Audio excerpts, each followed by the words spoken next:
I know, right? I just put my stuff in here, and then I figured we would Sit here. and then we'll be, If nobody wants to talk to us, we can, we can stop. that's right. How about that? We can do that. And I see, and I guess I'm having people who are going to present. Yeah, and then we're sitting here. Oh, I'm getting caught already. Oh, I love those shoes. Thank you. Little blue suede shoes. Beautiful. Gotta love them. Brown suede. But I'm older than you, so. A little, I like to have a little fun with my shoes. Yeah, yeah. The rest of it's gotta, How, and you know, but how do your feet feel at the end of the day? some days are better than others. These are soft shoes as a leather.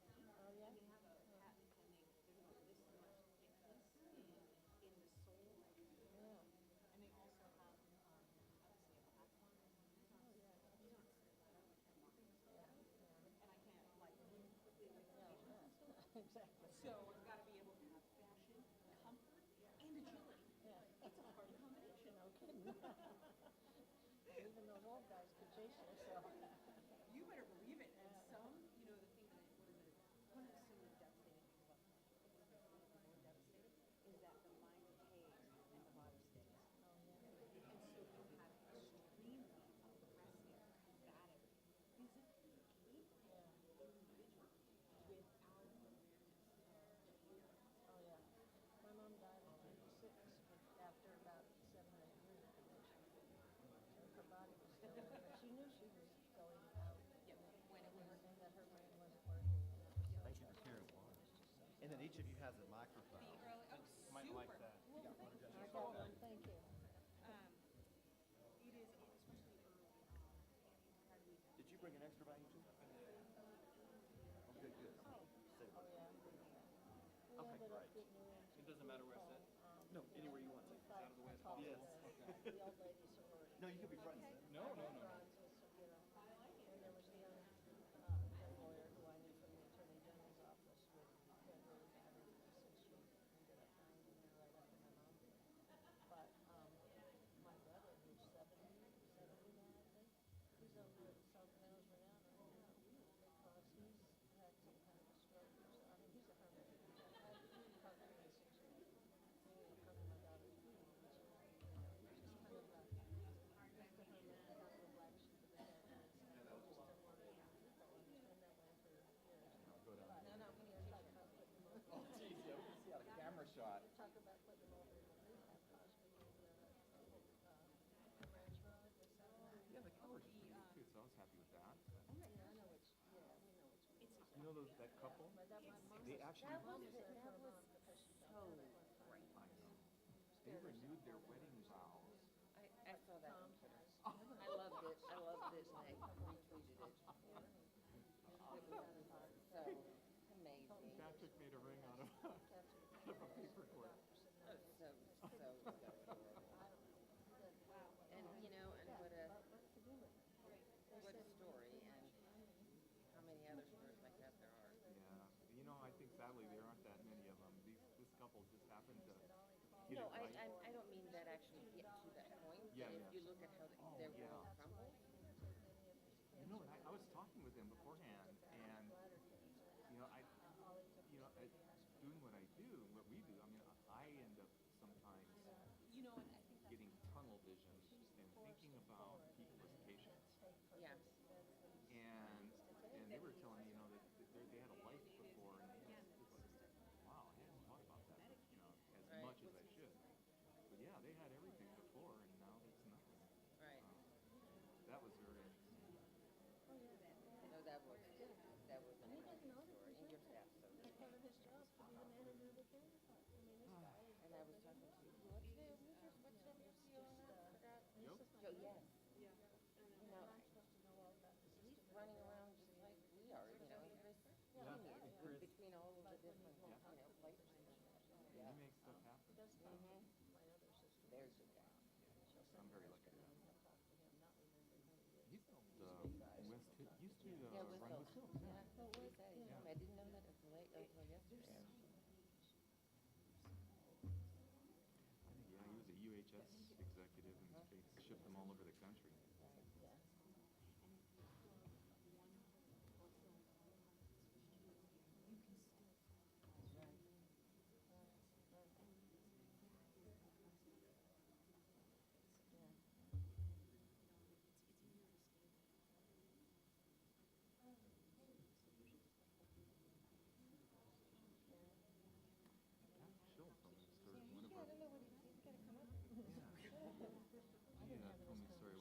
conversations, when the shelter women had tremendous oral health problems, came in, we pulled all their teeth and we got her dentures, and she's now made it out of the shelter and transitional housing. She's working, and it's just amazing what teeth can do. You know? Oh my gosh. So, and then you take it and solve it, please. I will work very hard and have I've been trying. More dentures for everybody else. I know, that's the truth. a part of me to say, no, please join me. You know, I fix the pavement and Not going in the middle. Hello. Oh, it works.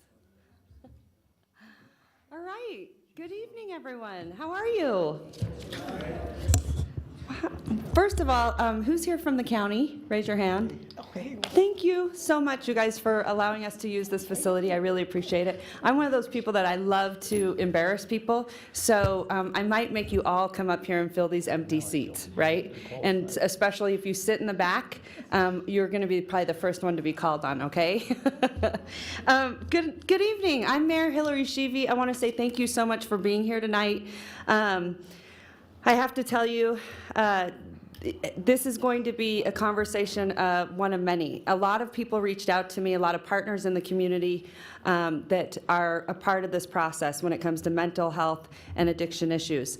And unfortunately, we only have so much time, so we couldn't fit everyone in, but it's really important that if you're here with us tonight, make sure before you leave that you sign your name. We're going to be contacting everyone to continue on this conversation. So I want everyone to know that, again, this will be part of many conversations to be had in the community because this is such an incredibly important issue. I will tell you, for me, this is a passion that I've had for a very long time before I became mayor. My first experience with mental health and addiction issues, I can remember I was about 7 years old, and my grandmother would call my mother, and she would be screaming into the phone, and I could remember my mother just being, so panicked, and I could hear her saying, I want to commit suicide, I want to commit suicide, and she'd tell my mother this.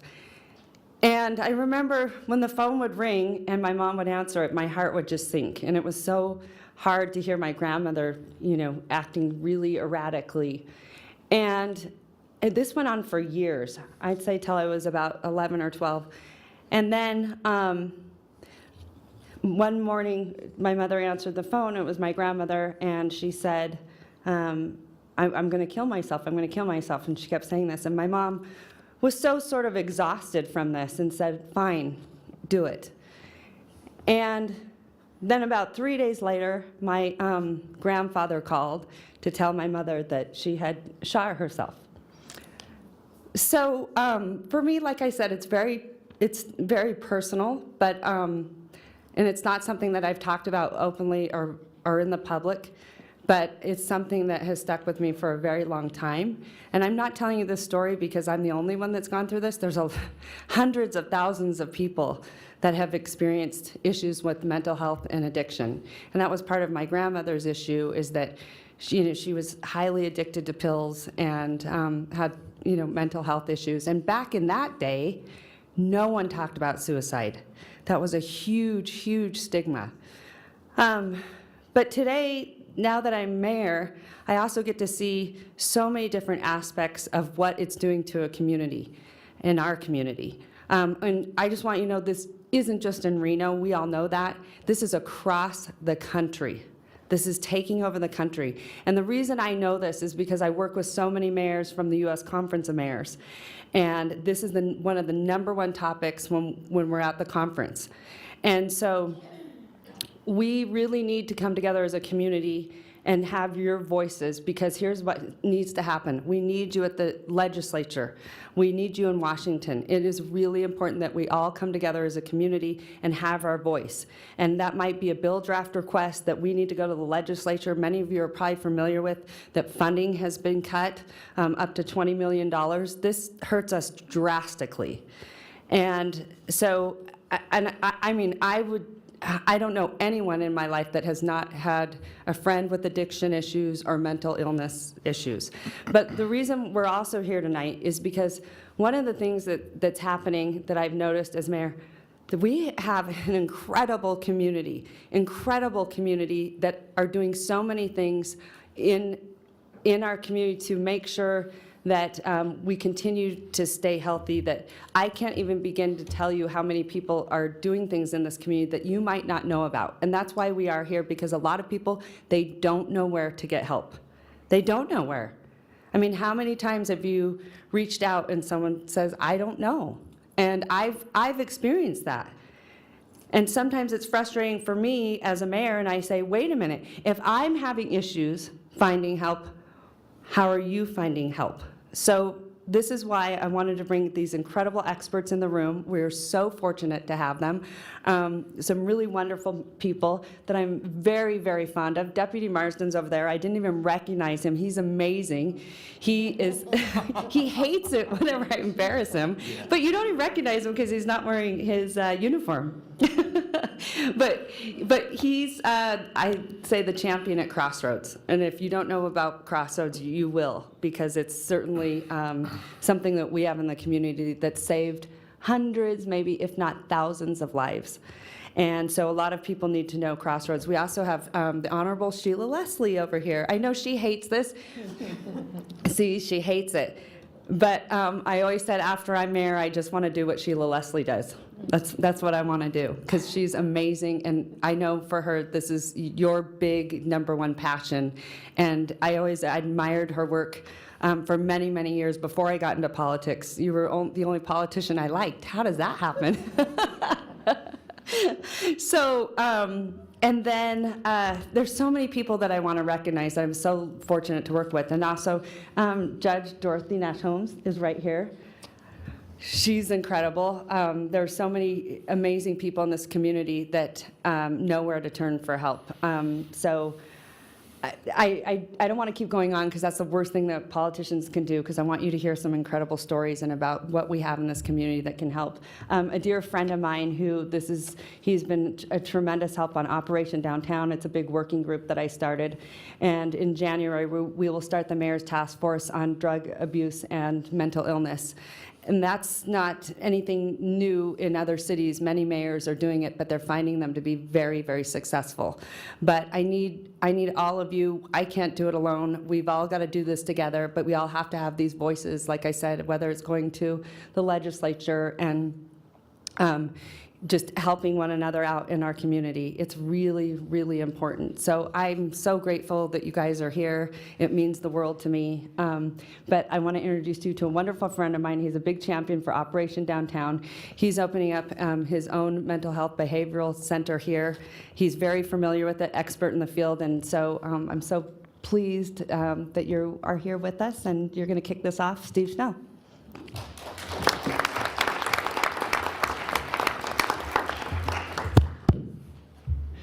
Good evening, everyone. My name is Steve Schell. I'm CEO of Reno Behavioral Healthcare Hospital that's currently under construction, and you'll be hearing more about us in the next couple of months as we finish and begin taking patients. And for those of you that are wondering, I know I'm not a native Nevadan with my southern accent, but I have lived in Reno for several years now. First of all, thank you very much for coming out tonight. As Mayor Sheevy stated, these topics have never been more important now than ever. Our nation is in the midst of an opioid crisis, along with mental health issues that continue to increase. It is critical that we bring more awareness to mental health and addiction and help create a better understanding of what they mean and the resources that are available in our community. Education and awareness are powerful. We will not be able to identify or resolve all of the challenges tonight, but the more we are aware as a community, the stronger we can stand together. We have a great lineup tonight of behavioral health experts from our community as well as the state with very informative presentations. There will be an opportunity to ask questions later when we get to the panel discussion as well as at the end of the event. Please feel free to gather information outside in the atrium as well as enjoy some refreshments at the end of the event. Our first presenter this evening is Dr. Kristen Davis Coelho, who is the administrator of Renown Behavioral Health Institute. So please join me in welcoming Dr. Coelho.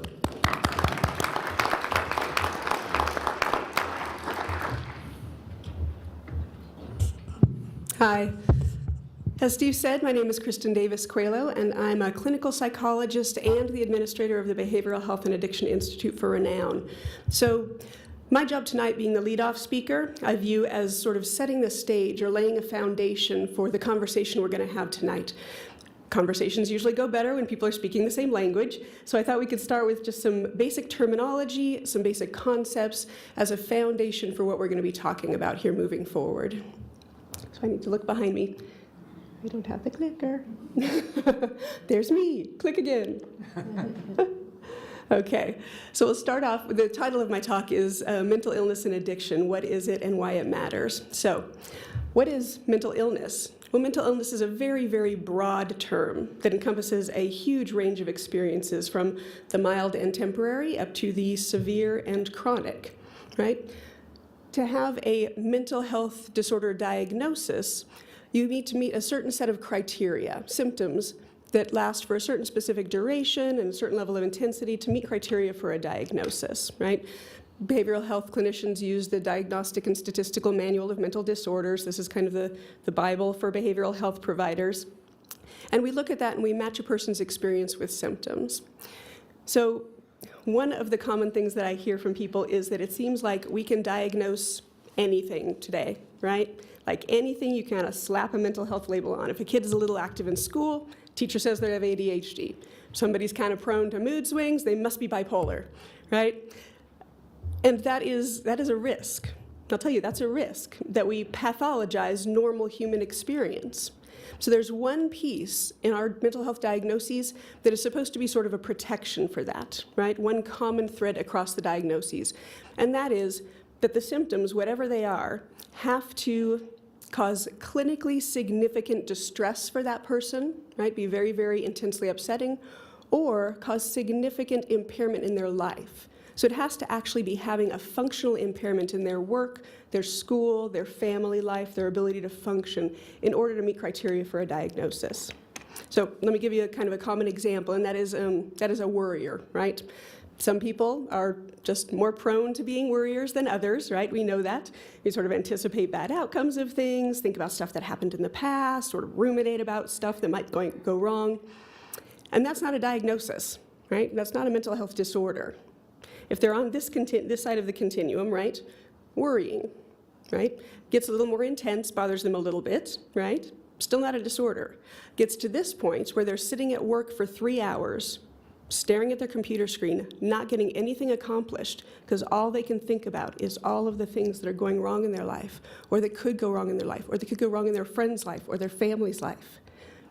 That's where you cross the line, right? That's where it's having an actual impact on somebody's functioning.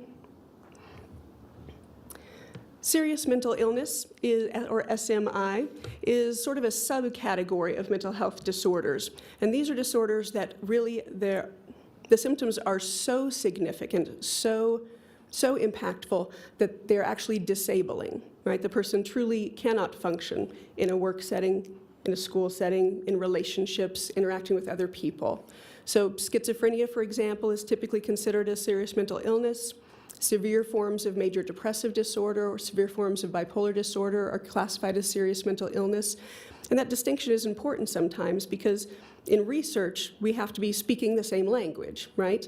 You have to be able to say, if I refer to major depression and you refer to major depression and we're both doing research on it, we better be talking about the same thing or we're going to have completely different findings that are meaningless, right? So this serious mental illness classification is important occasionally as a label for funding, for programming, for knowing who am I trying to target with these interventions.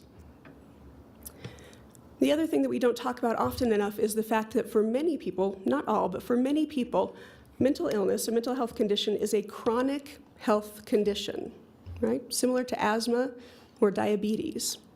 We don't tend to think of it that way, right? Right, but really that is what we're learning. That is what we know now, that it's a chronic health condition, and just like managing diabetes, it's something that you need to pay attention to, that you can improve on, right? You can have treatment, improve, function well in your life, but you need to pay attention to it. You might need episodic treatment to kind of keep yourself on track, and you just need to manage it. So this is a theme that we're going to be talking about hopefully a lot tonight, this kind of different conceptualization of mental illness and addiction. All right. What is it? Addiction. Well, the technical term these days is actually substance use disorder, although we still refer to addiction, alcoholism, and you'll hear me refer to those things as sort of lay terms. Substance use disorder can range from mild to moderate to severe, depending on the number of symptoms the person has and the amount of impairment they have in their life. So generally speaking, the symptoms fall into one of these broad 4 categories. But the underlying theme of all of them is that the person continues to use whatever the substance is despite significant substance-related problems in their life. That's kind of the key factor in diagnosing a substance use disorder. So the first category is impaired control. This includes things like drinking more or for a longer period of time than the person intends to, having the intention to cut back or stop and efforts to do so but still aren't able to. Second category is social impairment. This says that the person knows that the use or the drinking is having a significant effect on their life, right? On their relationships, on their work, on their schooling, and yet, again, they can't stop doing it. Risky use, you're kind of hearing a theme here. The person knows, right? They're aware that their use or their drinking is putting them at risk. Maybe they've already gotten a DUI, but they can't seem to stop drinking and driving, right? Or they have a health condition that they know using a particular drug is going to make it a lot worse and maybe even kill them, and they still can't stop. They know the risks, and yet the use continues. Tolerance and withdrawal are physiological symptoms, right? And this just refers to the response of the body in stopping a substance that the body has gotten used to getting. So again, we know now that addiction, that substance use disorders, are a disease of the brain, right? The disease model of addiction came out 60 years ago, right? It was in response to this historical perception that alcoholism was a moral failing, right? It was a character flaw, lack of willpower. And so 50, 60, 70 years ago, people started talking about it as a disease in order to combat that perception, right? So it wouldn't be a judgment and people could truly get help. The interesting thing is now we have access to advanced neuroimaging techniques that show us that that's right. It is a disease of the reward centers and pathways in the brain, and it's a chronic disease. Okay? You can take neural images of someone with a substance use disorder of their brain, and you can see that the actual structure of the brain, the physical structure of the brain changes. Right? The pathways and the functions of the brain change because of the use, because of the substance use disorder. It is a chronic health issue. The really, really tough thing about addiction is that it's a self-reinforcing cycle. Okay? So what I mean by that is someone perhaps comes into the world with a vulnerability to developing a substance use disorder, right? Perhaps it's a genetic vulnerability. Maybe they've had an early history of trauma that sets them at risk for developing this, right? And so they start drinking or start using something, just like maybe their same age peers do, no problem. But this person, because of that vulnerability, it develops into a disorder. The action of using that substance changes the brain in ways that make it more likely that they're going to use again, even if they stop. And so then they use again. And the action of using again changes the brain in ways that make it more likely that they're going to use again. So each time they use, the likelihood of them being able to stop goes down. I think of it as, imagine there was a condition, a disease of some sort, where somebody is born with one leg shorter than the other. I know these diseases exist, but not in the way I'm going to explain it. So bear with me here for a second. We'll roll with this. So imagine their leg is a little bit shorter than the other one. Well, if one leg is shorter than the other one, you're probably a little more likely to trip and fall down, right? It just makes sense. But imagine that this condition means that every time you trip and fall down, your leg gets a little shorter, right? Which, of course, then makes you more likely to trip and fall down again, right? And every time you do, your leg gets shorter, and you're more likely to trip and fall down, and your leg gets shorter. This is the self-reinforcing cycle of addiction in the brain. Okay? What's the relationship between mental illness and substance use? We know there is one, right? They occur frequently together. In fact, if you have a primary mental health condition, you are 2 times more likely than someone without a mental health condition to develop a substance use disorder. And vice versa, if you're a person with a primary substance use disorder, you are about 2 times more likely than someone without a substance use disorder to develop a mental health condition, right? And we think there are 3 ways that this is likely happening. One is that the mental health struggle you're having leads you to use substances to try to help cope with that condition, right? To cope with the symptoms, to manage them, to deal with it. Second, the substance use itself makes you more vulnerable to developing a mental health condition. So we know that adolescents who have a particular genetic vulnerability for schizophrenia, if they smoke marijuana during their teenage years, they are more highly likely to develop schizophrenia, to develop psychosis, than people who have that same genetic vulnerability and don't smoke marijuana in adolescence, right? It's the interaction of the two. And finally, there are a lot of shared risk factors for both conditions. They involve the similar regions of the brain. Early history of trauma makes you more vulnerable to both, and they both involve a genetic vulnerability. So the term behavioral health is what we use to encompass both mental health and addictions these days. You'll hear the term behavioral health, that's what it is. Essentially, we're saying mental health and addictions under the same umbrella. Okay. So, why it matters. We know that mental health issues and addictions are widespread and common. Any given year, 1/4 of the population will meet criteria for either a mental health diagnosis or a substance use disorder, 1/4. It's actually a little more than that, okay? So it's widespread. I mean, look around the room, every 4th person, right? And I honestly, I struggled with what to include in this section about the impact, right? We know that there's unbelievable impacts on individuals, on families, on communities. We hear it in the news all the time, right? I mean, really, I could stand up here and go through reams and reams and reams of paper about the effect of suicide, overdose, victimization, homelessness, poverty. I mean, it just sort of goes on and on and on, right? And then I realized that if you have been personally touched by mental illness or addiction, or if someone you love has been personally touched by mental illness or addiction, I do not need to tell you about the impact, right? You are living the impact every single day. You understand it better than any statistic or study. So, what are the treatment options? We're going to zip through this pretty quickly because I could talk about it forever, and I'm not supposed to. Outpatient treatment options. This is what you think of as sort of what you think of when you typically think of someone getting help, right? This includes psychotherapy, counseling, talking to a professional, medication management with a psychiatrist or a psychiatric practitioner of some sort. It also can include alternative and emerging treatments. So alternative treatments include holistic approaches, acupuncture, herbals, dietary approaches. And emerging treatments are what we think of as things that maybe have a little bit of research behind them at this point, or are starting to, or someone has a really good theory about why this might help, but the body of research isn't really there yet for it to be a common treatment practice. And maybe 5 years from now it'll be like the thing everybody does, or maybe we'll find out it doesn't actually work, but it's emerging and we want to support that.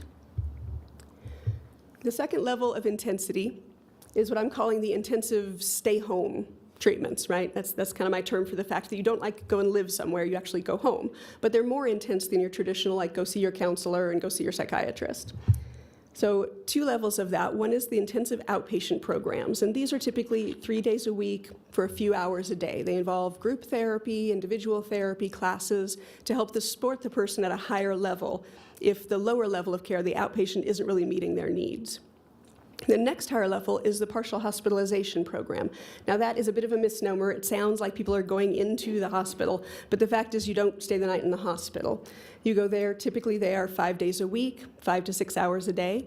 And again, you get group counseling, you get individual counseling, usually you'll get medication management, you get classes, and you get this really intense level of support.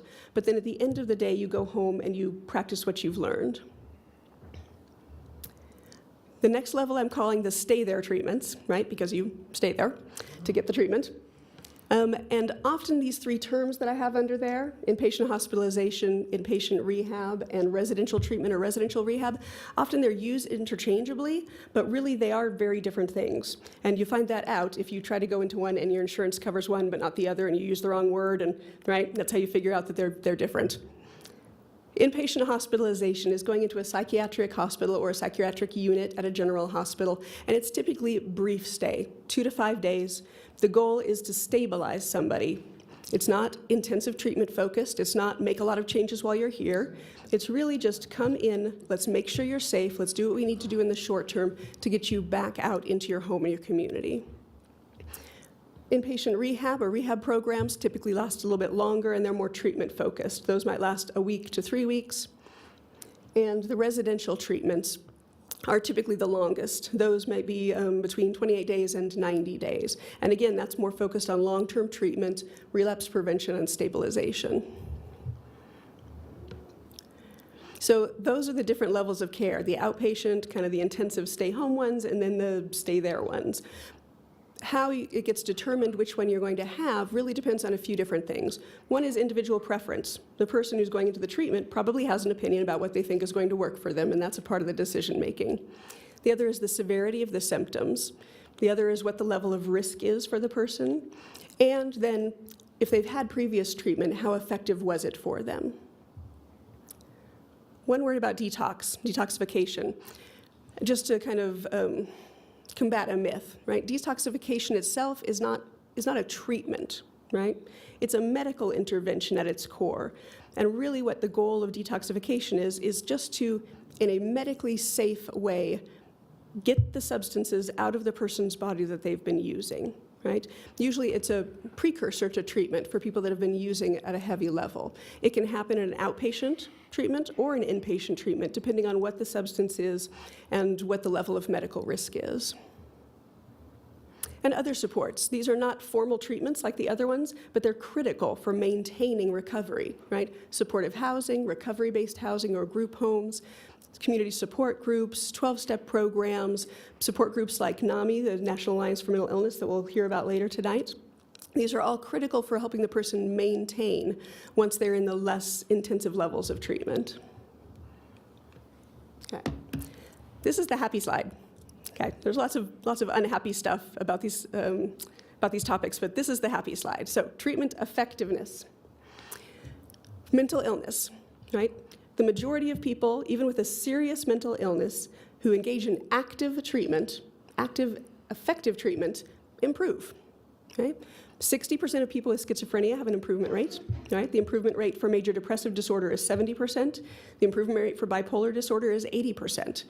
Now, you might be saying, 60, 70, that doesn't sound that great, right?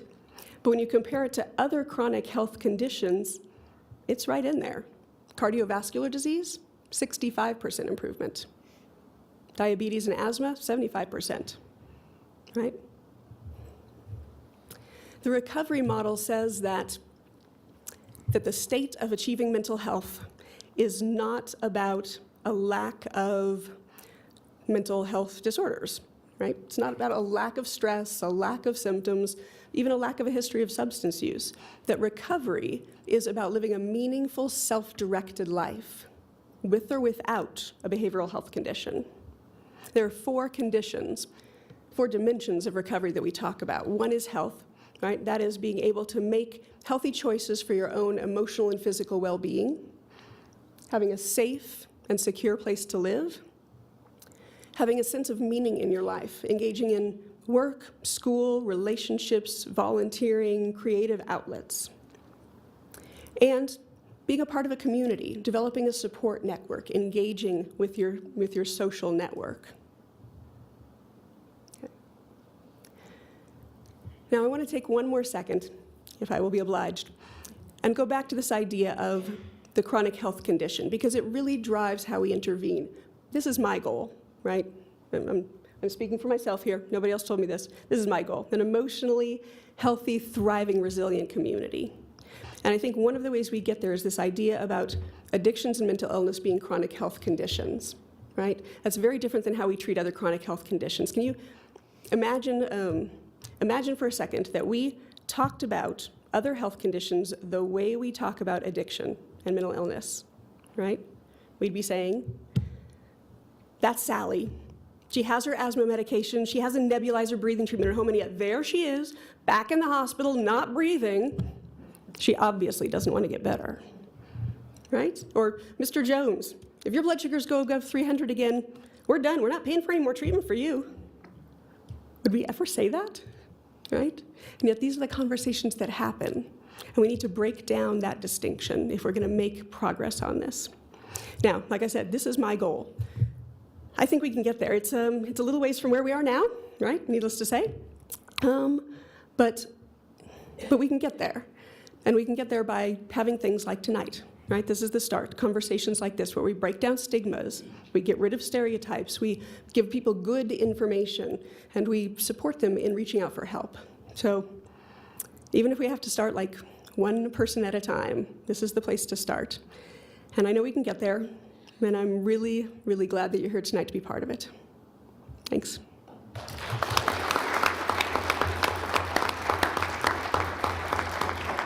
Thank you very much, Dr. Coelho. Next on our agenda is Amy Rookie, who is with the state of Nevada and serves as the administrator of the Division of Public and Behavioral Health.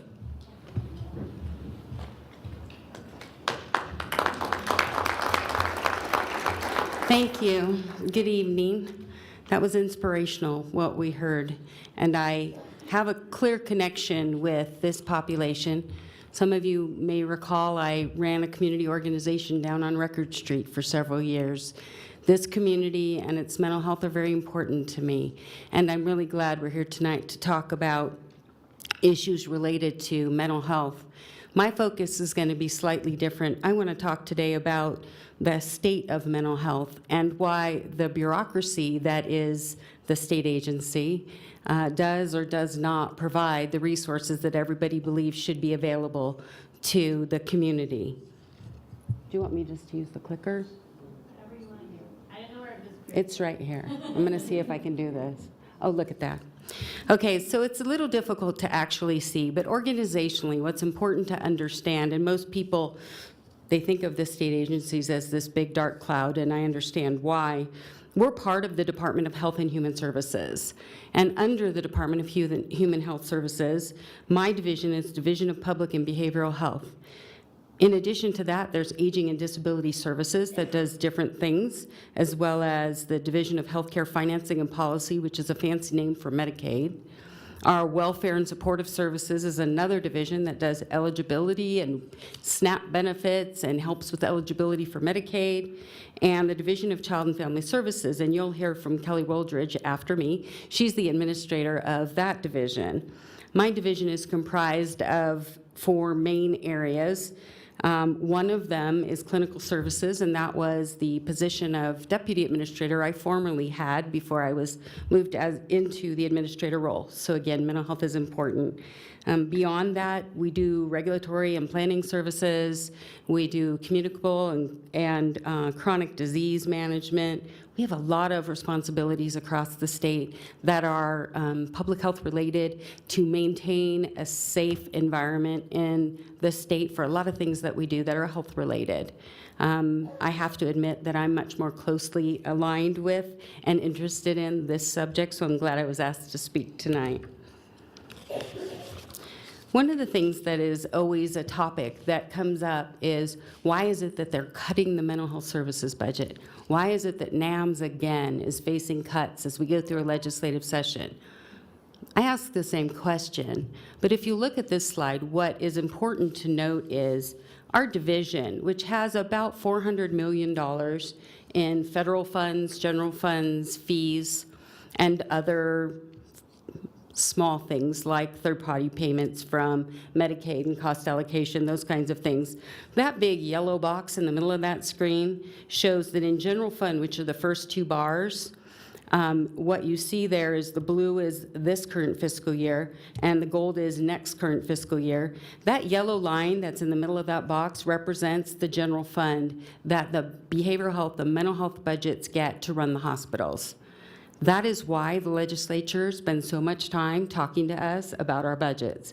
That's the piece of our budgets that they really have the most control over. And unfortunately, that means that when they need to move money to Department of Public Safety, to education in our schools, to the prisons, they have only so much general fund to go around. And so when they look at places to cut, they have to look at the general funded agencies. Do I wish that we had an endless supply of funding that would help us with the behavioral health and mental health issues? Absolutely. Unfortunately, that's not the way it works.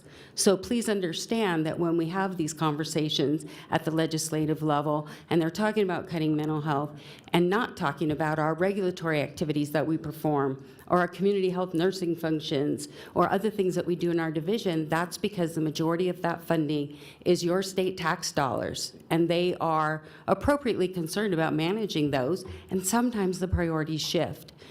I think based on the events of October 1st in Las Vegas, I think the priority is pretty clear that mental health needs a great deal of focus. We have no direct correlation, but our public health preparedness activities that we had to deploy that day and since that day have been evident in our bringing up our behavioral health crisis services, managing the Emergency Operations Center, providing resources to victims. They keep alluding to the fact that this gentleman had a mental health issue. We don't know that for sure. But how else can we rationalize as human beings why someone would do that to someone else? So this is really an important topic, and I think it continues to be.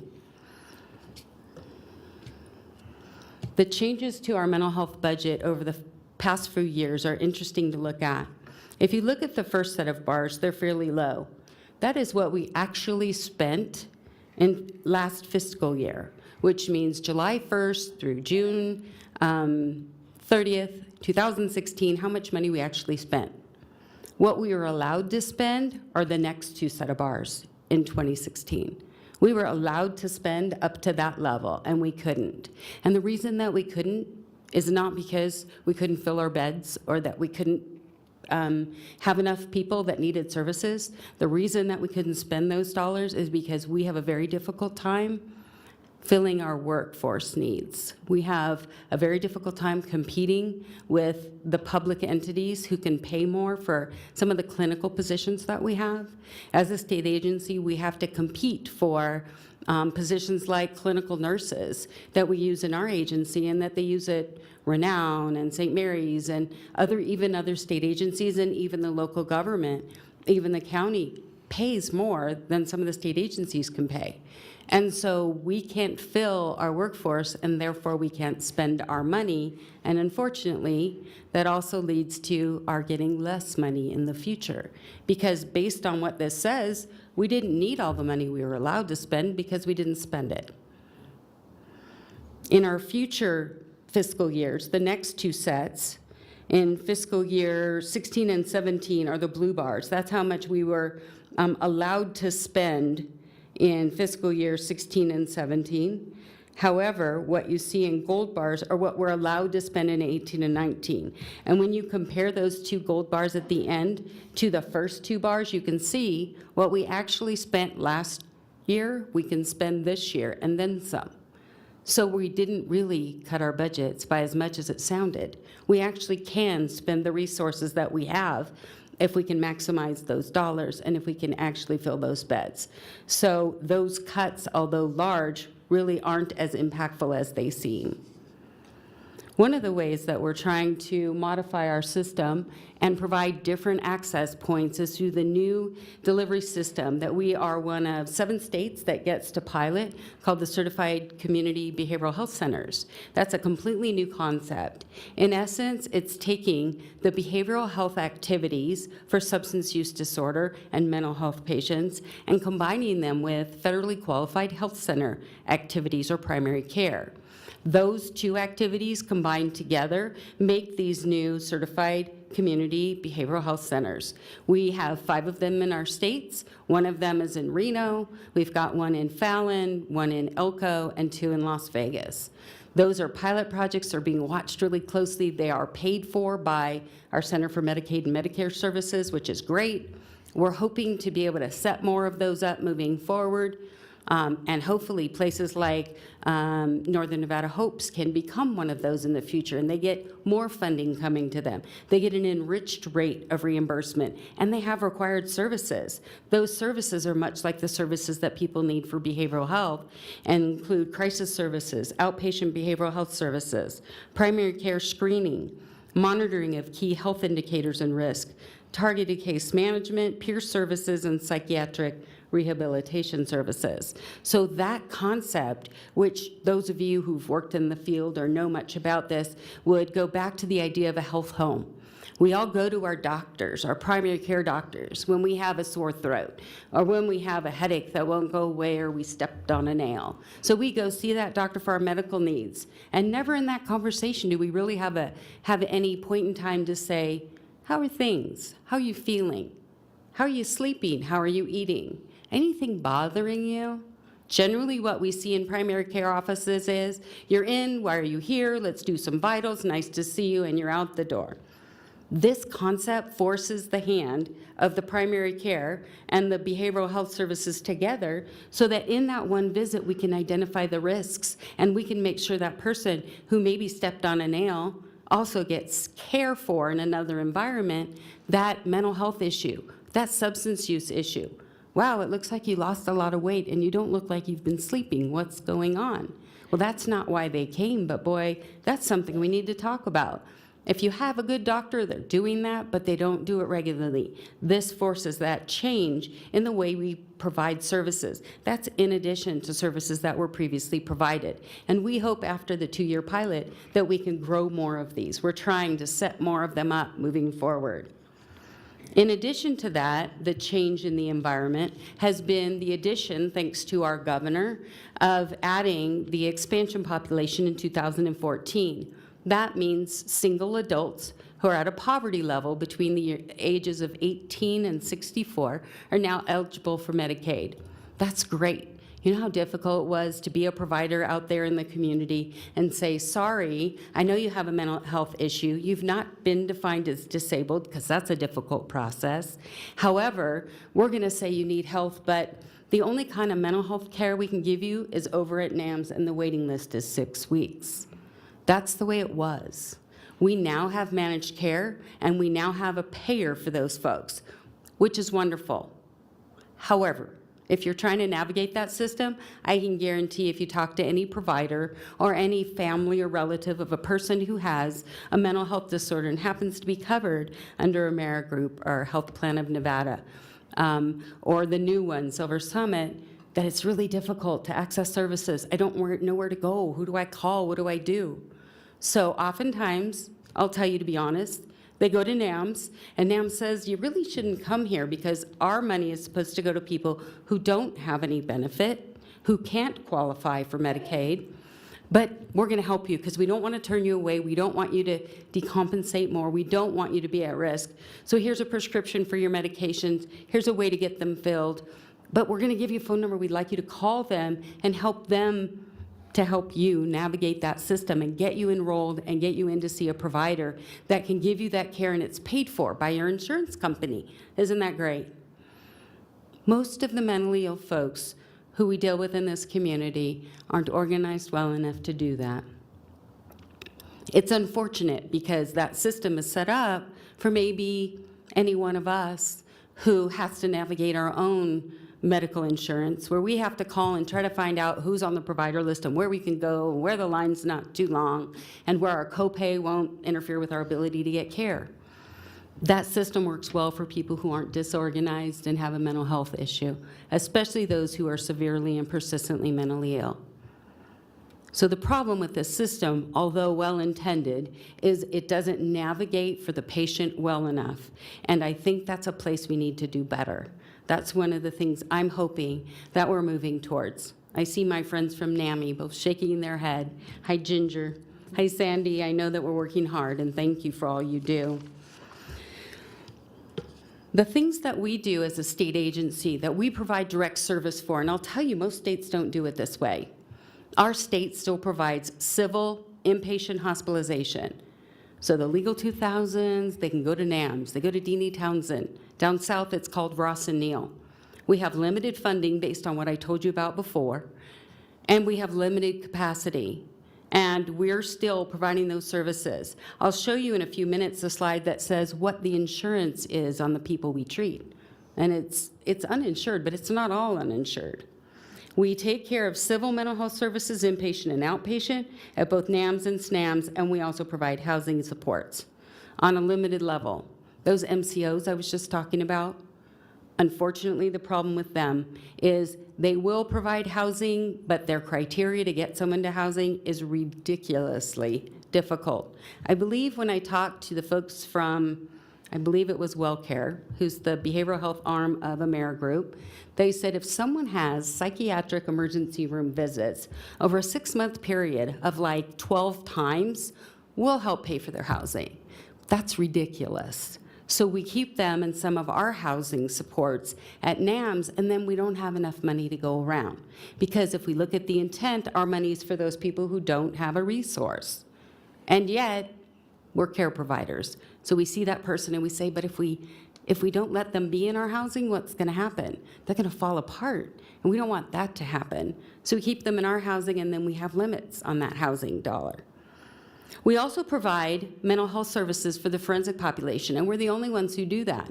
Other than those services which are limited that occur inside the correctional institutions, anyone who's deemed incompetent to stand trial goes to our forensic hospitals. We don't have a choice about treating them, and we can't say, well, why don't you go get treatment elsewhere? We have Lakes Crossing Center that's been here for years, and now we've opened, about 2 years ago, Stein Hospital, which is for forensic in Las Vegas. We've doubled our capacity, but I'll show you as I go on. The increase in amount of volume is significant. Deanie Townsend Hospital, just to give you an idea, you can see on the top left corner, that is the fiscal year average of the number of clients we have on any given day. The numbers are going up, and our money goes down, but the numbers are going up. We have a capacity of 30. The tallest bar, if you can see, says 29. That means our average daily census is 29. At any point in time, we always are full. And if that bed's open at the time we counted, it's probably going to be filled very soon. And as soon as that person leaves, we're going to clean it and let the next person in. Below that is the average length of stay in days, and you can see that this spiked, that we sometimes keep people longer because there aren't other good support systems for them. We deal with a cross population. We don't deal with the mental health population. We deal with the mental health population who has substance use disorders, and oftentimes we're dealing with those folks who could benefit from nursing home care. It's not the population that if you look up in statute it says we treat, but when you have complex people with complex issues and no one else will care for them, they end up in our hospital. And then we have to figure out how we're going to discharge them when they have that many co-occurring issues going on. It's difficult at best. And when we keep them longer, that bed's not available for the next person that's waiting in the emergency room that needs a bed. The last chart on that page talks about our wait list average. And what's it do? It's going up. Because more and more people, as our population goes up, more and more people in this community need services, and we have a waiting list. And that waiting list is all the people sitting in the emergency rooms on any given day that are saying, hey, I need a bed, I'm on a legal 2,000 or an involuntary commitment, I need to get them into a hospital bed. I've got Renown calling me sometimes and saying, I don't know what you're doing, Amy, but we've got to get these people out of our ER. They've been in there for 2 and 3 days. And I'm saying, what would you like me to do with the people I have? Moreover, I get the same call from all the other hospitals. So some of the difficulty in that is, on any given day, we could have 30 people waiting any given day. And that's a combination of all the hospitals in this area. All those people need a bed. But all those people don't need a bed in our hospital. All those people need a bed, but depending on their payer source, they need a bed where they can be treated. But they're not always treated in the environment that really meets their needs at the same time they have a resource for. You can see that the similar issues happen down south at our Ross and Neal Hospital. They've had bigger issues really over time. Their census is steadily going down. As you can see, the number of clients year to date has gone down to 86. We've been limited to 88 beds. At one point, we were treating, the average is 182 in fiscal year 15. We have that capacity. We're not allowed to fill it. We're not allowed to fill it because we don't have the funding, but moreover, we don't have the staffing. We can't compete for some of the staff. Average length of stay, it's fairly high there as well. We try to turn them over as quickly as possible. But again, it's about the resources and the connection and the support in the community. And their wait list, 52 is the average wait list right now, fiscal year to date. So they have the same issues going on. They're sitting in the ERs and we're getting the calls. Our forensic mental health services are interesting, so I thought I would just bring up to you how we do them. We are required to assess a patient to decide under that evaluation whether or not they're competent to stand trial. Our psychologists go out, they make that assessment. If possible, we bring them into our program and we do an evaluation over time, because sometimes that initial assessment won't tell us what's going on. If we decide they're incompetent, then we try to restore them to competence. We spend time with them, days, weeks, months, providing them medication, a stable supportive environment, and hopefully they'll become competent to stand trial, and then they go back to jail, which doesn't always happen that way, but it does. And then we also have the long-term clients, and those are folks who stay with us forever. We have to renew that certification over time, but we have some who are not ever going to be competent to stand trial, and their crime is too serious to allow them released back into the community and let the community be safe. So they have to be maintained in our hospital. There are no other organizations to treat these folks, and under statute, we are required to take them. Quickly, the forensic mental health evaluation length of stay, see that crazy line? Those evaluations can take as many, the high point is 183 days. That's an evaluation only. And we're doing them now in both ends of the state. Our forensic mental health evaluations, as you can see, are climbing and climbing and climbing, because no one else can treat this population but us.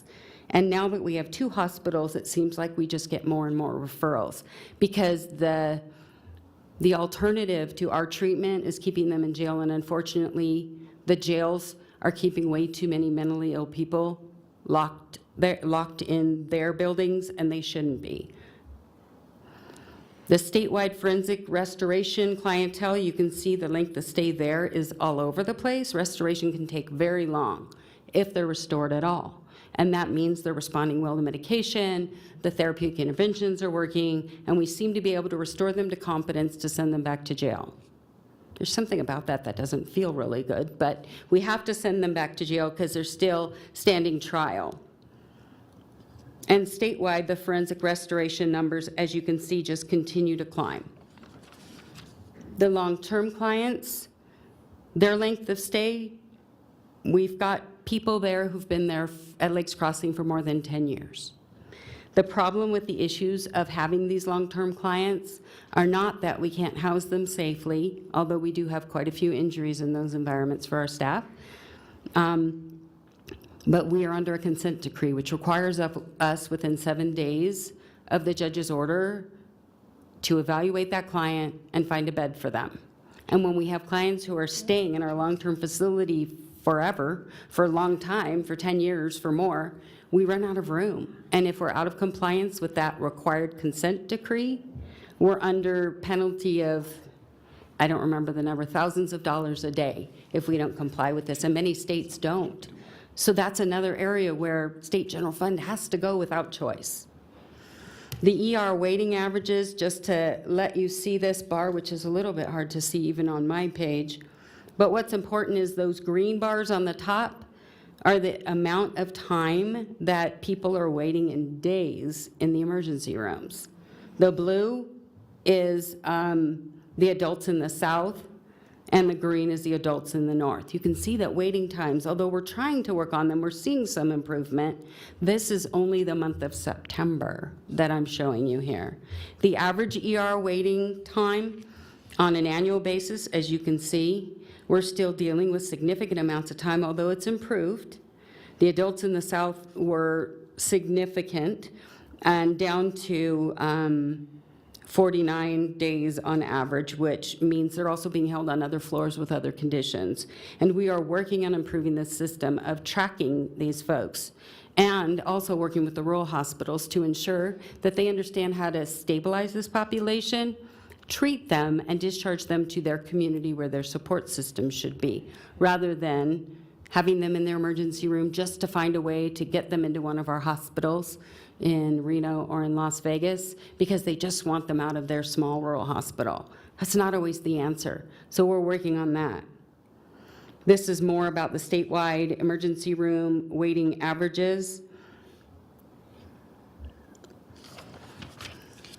And the insurance status. This is important because those of folks who are waiting are not necessarily waiting for us. So the large tan bar is the uninsured population. 38% is waiting for a bed in our hospitals. We get that. Medicaid fee-for-service patients who are waiting can be seen and treated and paid for in a medical hospital. Medicaid managed care can be treated any place where they have a contract to be treated, which generally is in a medical hospital, or in some cases can be a freestanding hospital. However, there are some laws that prohibit that, as Steve well knows. We have some that are pending Medicaid, some that are Medicare, and private insurance, TRICARE, military and commercial insurance.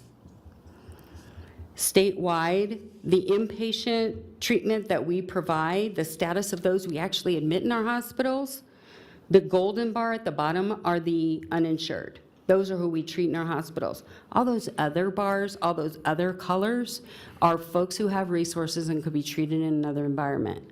But they're not generally waiting and going to those other environments because the answer has historically been, they're on a legal hold, send them to NAMS. They're on a legal hold, send them to SNAMS in the South. And although that was the safety net in the plan, it's no longer the way things should go in our community. I have a few more slides. Why are they uninsured? This block, which is very confusing, is the reason why we have people who are uninsured. Sometimes clients refuse to apply for insurance. Sometimes they're unable to be interviewed because they're too psychotic and we can't get good information from them. Sometimes they say, I already applied, I'm just waiting to hear, and so on. So we have a wide variety of people who say, I'm uninsured and therefore I go to the state hospitals because they like to go to the state hospitals and they're comfortable going there. But they're uninsured for a variety of reasons, many of which are not really the reason why we aren't serving them the best way we can. We do have outstationed eligibility workers with our welfare sister agency who are trying to get people eligible and put on Medicaid so that they can be served and have a resource for payment. Many of you are familiar with our mobile outreach safety team programs. We've done quite a bit of work in the north. The red bars on this sheet are related to the amount and volume of most clients that are being seen year over year by the mobile outreach safety team. Thankfully, we had legislation that extends that, and we're going to be seeing more mobile outreach safety team, more hours a day. And in the South, we actually haven't been currently providing that service because it wasn't being managed to the extent that it needed to be. And we're actually trying something different and working through Las Vegas Fire and EMS to provide mobile outreach safety teams. And that will be starting hopefully before the end of the calendar year. Housing supports is always a big question in the North and the South, as well as the rurals. Unfortunately, the funding continues to dry up. We are doing what we can to find federal resources and continuing to go after federal funding. This is just a chart that shows you the adult housing support by type, and I'm on to questions. I'm sorry. So I will be available if you'd like to ask me any questions. I know that's a lot of information. I will also make sure that this PowerPoint, because it has a lot of details, is available to anyone who'd like to see it after. Thank you very much.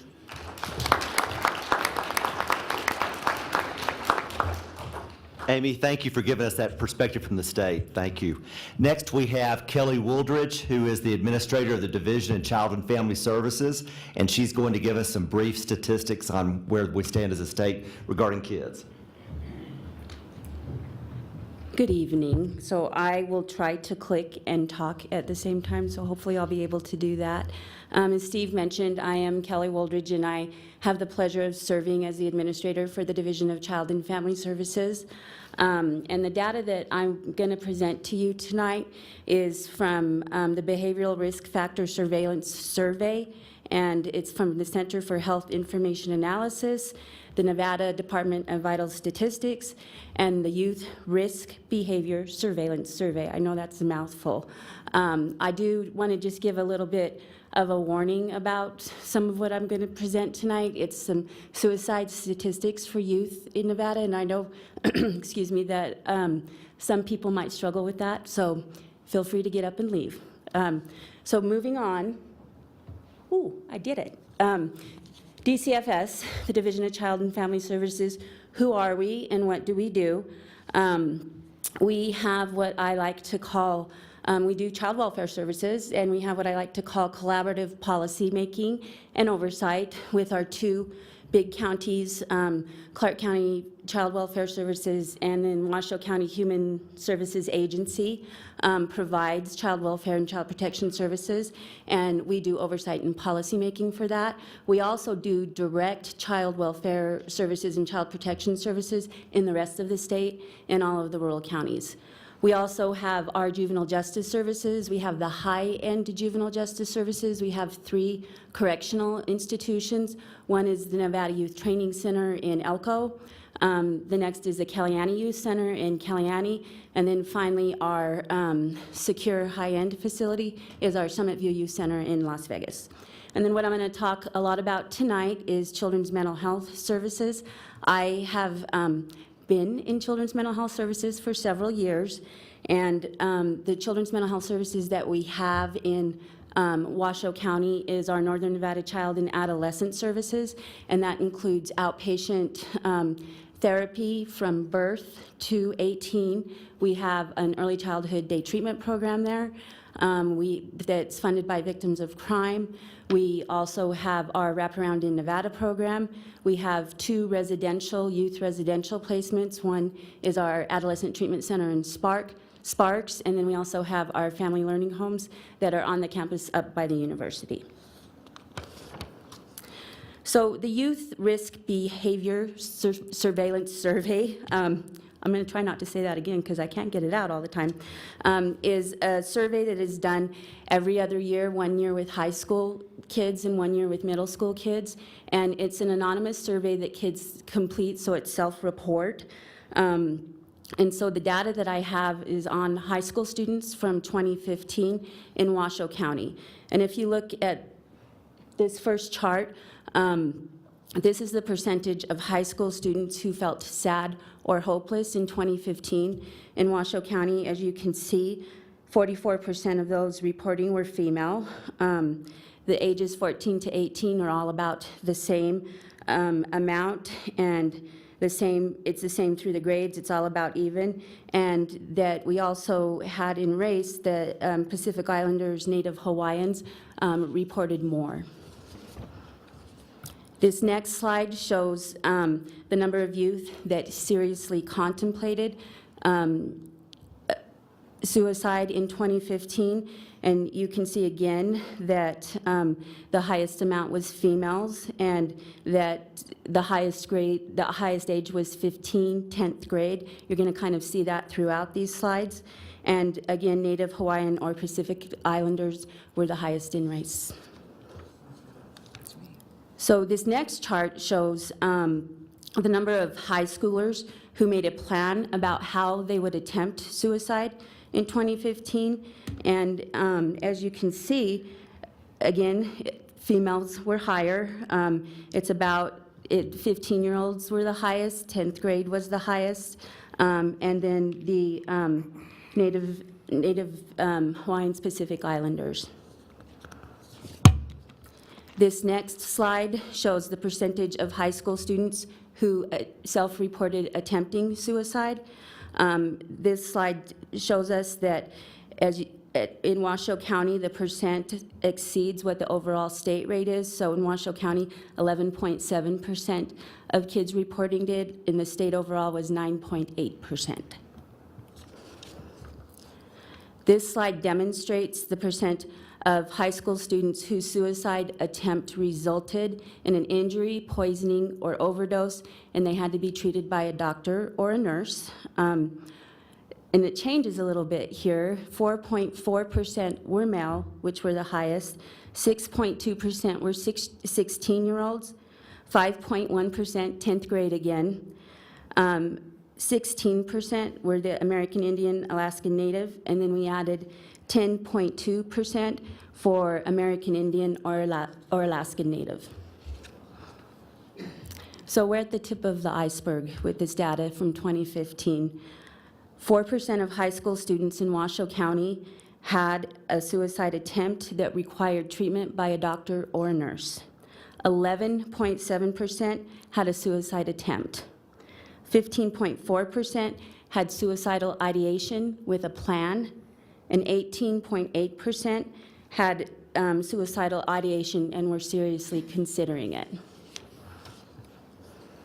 So the 2016 data is still being calculated, but what I can tell you that we know from the 2016 data is that 4.6% of the respondents in Washoe County reported they seriously considered attempting suicide in the last 12 months. So if you do the math with the Washoe County population, that's 20,475 residents. So this chart shows inpatient hospitalizations related to suicide by age group. And as you can see, that 21% is the highest of ages 15 to 24, and we had 4% in ages 5 to 14. This chart shows that of that 21% of ages 15 to 24, 86% of those attempts suicide were by a solid, liquid, gas, and vapors. This chart shows emergency room visits, and this is just in Washoe County, of that 33% of ER visits were related to suicide were 15 to 24-year-olds. Again, of that, 57% were due to a solid, liquid, gas, or vapor attempt. So as you can see, in 2014, we had, there were 8 suicide deaths of youth ages 15 to 24. There were 5 in 2015 and 3 in 2016. So what are we doing about this? And how do we respond to these startling statistics? And suicide, as we talked about earlier, is a complex problem. Many factors can increase suicide risk, while others can help to protect, and that changes over time. So we must have a comprehensive plan, and we do. So our comprehensive plan needs to include to identify and assist, which I'll talk about in a minute, increase help seeking with kids, effective care and treatment, care and transitional linkages, so getting kids the support and services that they need, responding to crisis, which I'll talk about what our program is for that, reducing access to means, life skills and resiliency for kids, and then social connectedness. Research shows that if kids have one person that they feel connected to, that can decrease their risk. And then lastly, I'll talk about postvention planning and what we're doing around that, and especially in Washoe County. So prevention efforts in Washoe County center around the Washoe County School District in partnership with the Children's Cabinet and us, DCFS, provide the signs of suicide screening and program to all middle school youth. and then also to high schools requesting it. I believe just about every high school in town at some point or the other has had some of their students screened. And that's with parental permission, by the way. So a permission slip goes home. So the SOS Signs of Suicide Prevention Program is what we call an evidence-based program, which means it has shown that it's been heavily researched and shown that it's effective. And there's 4 goals in this program that include to, 1, increased student knowledge about depression and suicide, to encourage, it teaches kids to encourage how to seek help and how to help their peers. It reduces the stigma about depression and mental health. It engages parents and school staff, and it develops partnerships with schools and behavioral health providers. So when the SOS screening is done in a school, there's different levels of response, and there's 3 levels of response in their colors, and I get them confused all the time, so I'm just going to do low, moderate, high. So the lowest level is no need for intervention after the screening. The moderate level is that there may be a need for intervention, and the youth speaks to a therapist or a mental health counselor that day, and that therapist also contacts parents or legal guardians. And then the highest level of intervention means we need to respond right now, and our mobile crisis response team is contacted for immediate intervention. So I'm going to tell you a little bit about our mobile crisis response team. In Washoe County, we have 3 ways of responding with our mobile crisis. The first is telephone triage. Anybody can call our mobile crisis program. We have a quick screening that we do to assist if there's a crisis and try to de-escalate that and decide if we need to respond to people just calling and needing services, and then we do the referral for services. So if the decision is that this youth or family is in crisis and we need to respond, the team goes out in teams of 2. So it's a mental health counselor and a case manager that go out to wherever the youth is and wherever the family is. And so what they do is an initial assessment. We call it, it's also an evidence-based tool. It's called the CAT. It's a crisis assessment tool. And that's done with the youth, and then we also meet with the parent or whoever is around the youth to determine what the level of care needs to be, if the youth needs to be in an acute care hospital for inpatient stabilization, or if we can develop a safety plan with the youth within their living environment and their school environment to keep them safe.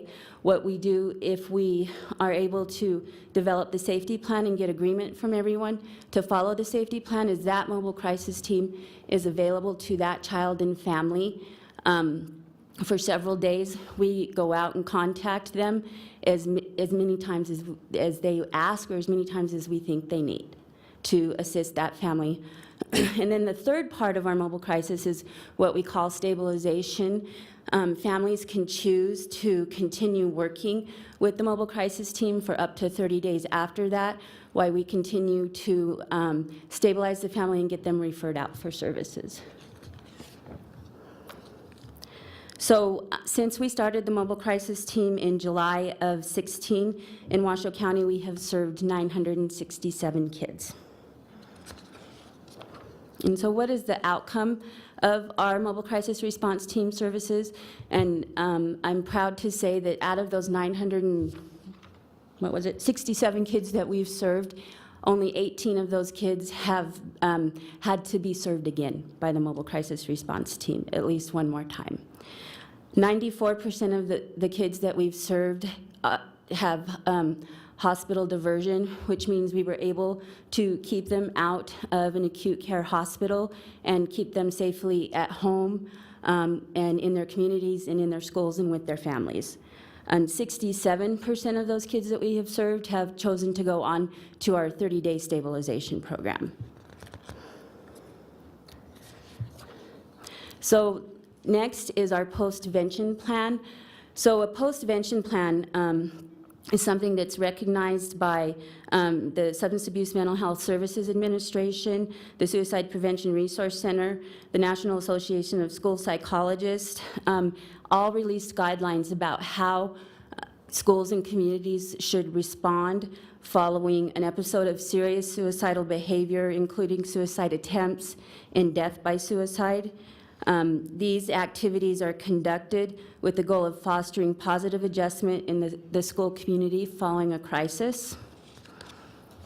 The post-intervention plan gives guidelines and tips about what schools and communities should do for immediate response following an event, the first 24 hours, the first month, and longer term. So the State of Nevada Post-Intervention Plan is on our DCFS website, which is dcfs.nv.gov, if anyone's interested in looking at it.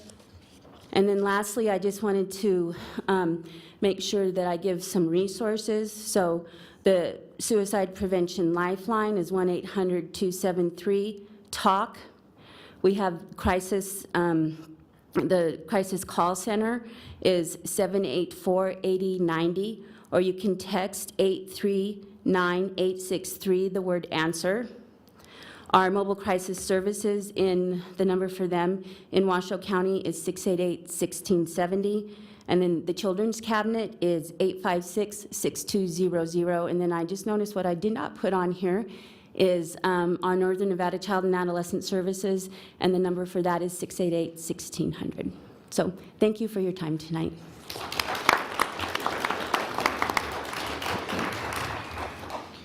Thank you, Kelly. I promise we're going to get to the panel in just a few minutes. So next is Amber Howell, Director of Washoe County Social Services. How many of you came here tonight to find out resources? She's going to tell you not to. Where's the clicker? Okay, good. Hi, I'm Amber Howell. I'm the Director of the Human Services Agency in Washoe County. And we're going to talk about some exciting things happening in Washoe around addiction specifically and substance abuse treatment. For those of you who don't know, just a little bit of housekeeping is we're now the Human Services Agency. We're no longer social services, so if you hear human services, that's still us. I'm going to go into a slide that talks about our child welfare removals, just because I think it's important for this discussion.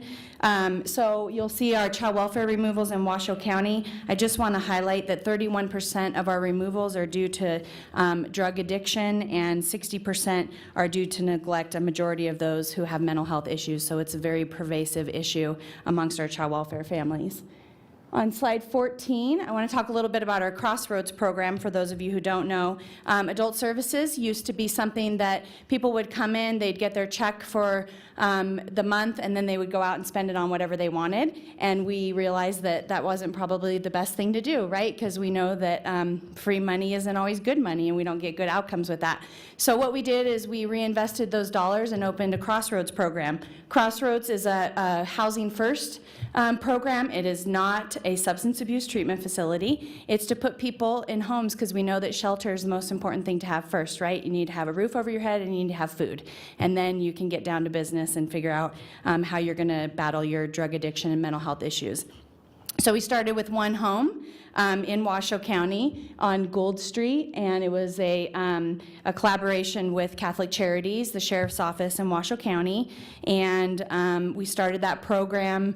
And this is all of the impacts that we're seeing amongst clients within the community. Any of you who know the story of $1 Million Murray, you know it took $1 million to continue to respond to him. So it cost the community a significant amount of money each year to do nothing, really, except for respond. So we decided to change it up in Washoe County, and we've had some huge success with that. On slide 17, you can just see the average costs that it's costing for a client to not get into treatment and not get the help that they need. Couple of things I'll just highlight is $180 in jail bookings, $150 to $500 per day that it costs a person within the community to respond. And for Crossroads, it's only $25 a day. So it's not only a better way to intervene, it's also cheaper. So we love that. Here's our clients so far. We've had a total of 172 beds currently. We've served over 821 clients in our Crossroads program. We're very proud of that. There is mental health, addiction treatment, a mix of clients of males and females in our programs. And so far, we continue to have beds full every day, changing lives for people in Washoe County. This is just our on-campus slide, talks about males and females. As you can see, males are served at a much higher rate than females. That just has to do with bed capacity, not because we like one more than the other. This is our drug testing and alcohol results. As you can see, for both, we have had a 99% success rate for alcohol, drug testing, and drug testing. So significant, phenomenal results, which we'd love to see. This is what all of our houses are for Crossroads that we have up there. The Lewis Street property is going to be permanent housing because that's a significant gap for us right now is what do we do, what's life after Crossroads and where do people go? And they need affordable housing, so we want to fill in that gap. And then we want to look at family housing as well and how we integrate child welfare families into the Crossroads model because we've seen such great success and we know that our removals are really high due to drug addiction, so we should merge those two together.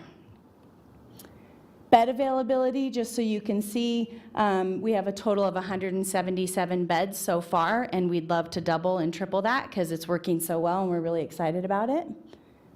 And we would like to obviously continue to increase our housing options. This is our process for Crossroads. I won't go into it, but there's 5 phases. Phase 5 is where we're not at yet, because that's the permanent housing component, and that's where we're really struggling is getting them into permanent housing. Our Learn to Earn program is something we started. This is an educational job employment training program. So you can see we're really excited about the number of people that have been employed. So that's the really, really tall number. So we like to see that because not only were they the most chronic serial inebriate clients in the population, they are now employed and sober and doing really well. And so we love to see the give back that they're giving to the community. Sober 24 is another program I'll highlight on really quick. Sober 24 is a centralized drug testing center, and we did this because every agency was paying for drug tests with different contractors, and it's really expensive. So we centralized all of those, but we also realized that we have such a significant gap with our Crossroads wait list and getting into the program that some people need something now. Right? They don't need a bed in 30 days, they need a bed now or support now. And so what they do is they can go pre-trial or post-conviction. They go into Sober 24, they breathalyze a couple times a day, they do their drug testing, and they get supportive services as well. So it's life after Crossroads or before when they can't get in, or just ongoing support for them because people need ongoing support. I won't get into this slide, but just more demographics about 52% of them had been in a drug and alcohol program before with no success or little success and had a relapse. Drug testing, again, just like our Crossroads program, phenomenal results. We're at 95% positive or negative test results, so the program is working very well. And I'm almost done. So really, just to summarize, what Washoe County is working on is we know that Crossroads is working and Sober 24 is working, and we believe in second chances. And we know that people don't wake up every day and want to be addicted anymore. We know that they need help and they need a soft hand and a place to go and someone to reach out and say, we're here and we can help you. And we want to be that safety net for people in Washoe County. So we want to continue to enhance Crossroads, expand our mental health services. We know that's a significant issue in our community, and continue to address the housing crisis or moving people from Crossroads to permanent housing. And we know and want to build better and brighter futures for our citizens. And this is just one small way that we're trying to tackle addiction in Washoe County. So I'd be happy to answer any questions.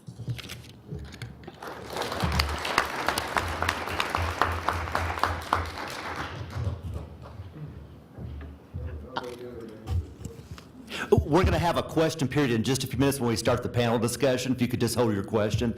Next, for a couple of minutes, we have Rick Portzik. He's president of NAMI Nevada, who's going to talk about some really great resources. So welcome, Rick.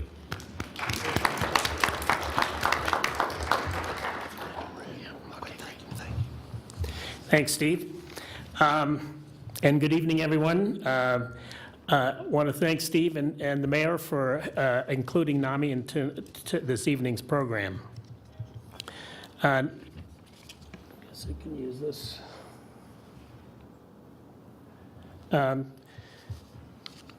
NAMI is the National Alliance on Mental Illness, and it's the nation's largest grassroots mental health organization dedicated to building better lives for the millions of Americans that are affected by mental illness.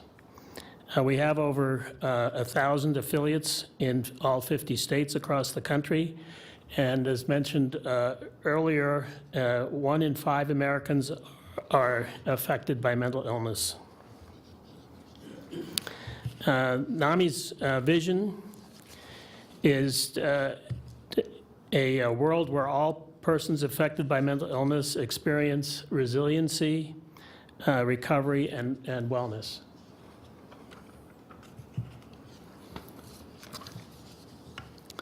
Our collective beliefs that mental illnesses are illnesses like any other, as mentioned earlier in several of the presentations this evening. Stigma is real and has terrible consequences. Both the individual and the family are essential to the recovery process. That's one of the things that distinguishes NAMI from a lot of other support groups. Studies show that education and support for families and people with mental illness makes a substantial difference in outcomes, recovery, and resilience. NAMI programs clearly transform lives. With appropriate treatment and services, people can and do recover from mental illness. This is an abbreviated organization chart of NAMI. NAMI National is the umbrella organization that functions like a corporate center. NAMI is responsible for development of standards of performance and certifying at all NAMI state organizations and NAMI affiliates across the country. All branding and identity policies, the development of all curricula for our signature education programs, and processes and procedures for our support groups. The national organization also certifies all of our trainers and facilitators of all of our signature programs.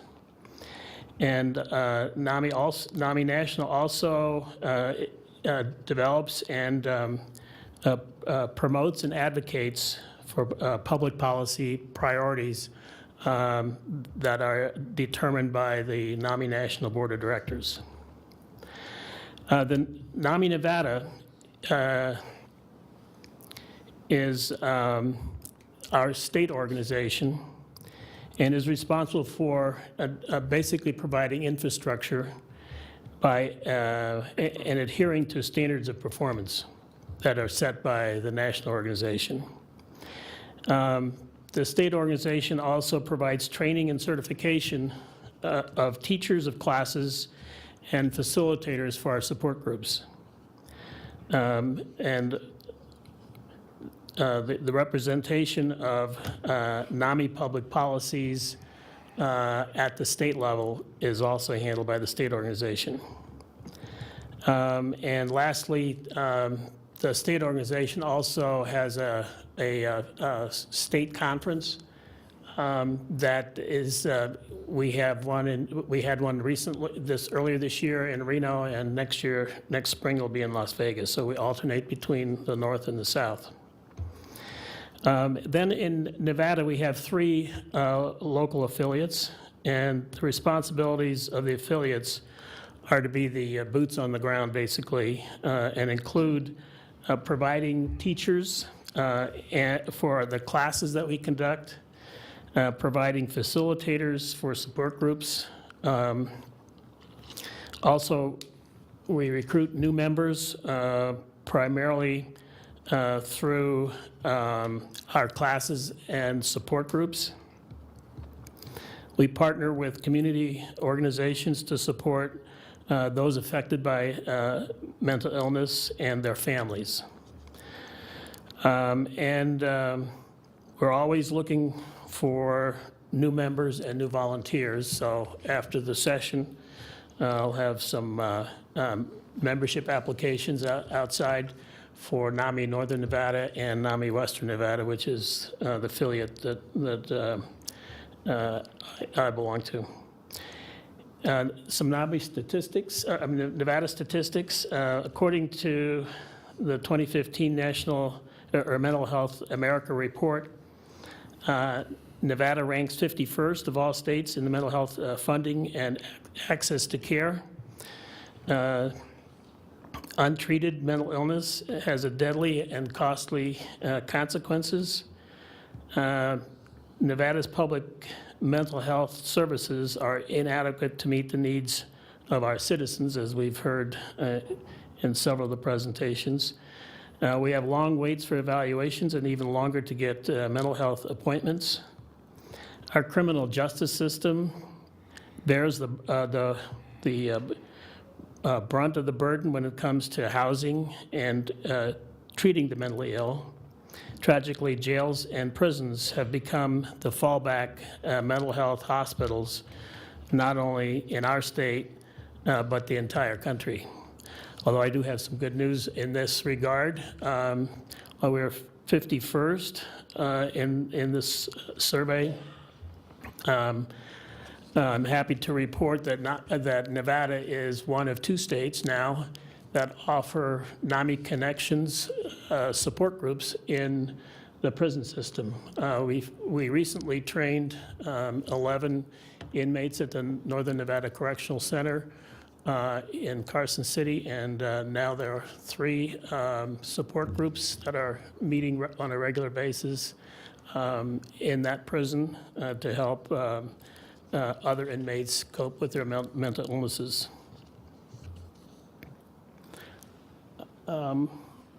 Oops. And NAMI signature programs is the primary array of education programs that are taught by trained family members and individuals living with illness to help educate other family members and individuals and professionals. All of our programs are free to participants and taught on the peer model, which means that every NAMI teacher, facilitator, or presenter has not only received intensive NAMI training, but also has lived experience relevant to the subject. So for example, I'm a trained family-to-family teacher, but my education is in engineering. But I do have a family member with illness. So why are NAMI programs important in Nevada? Mental health is a community health issue.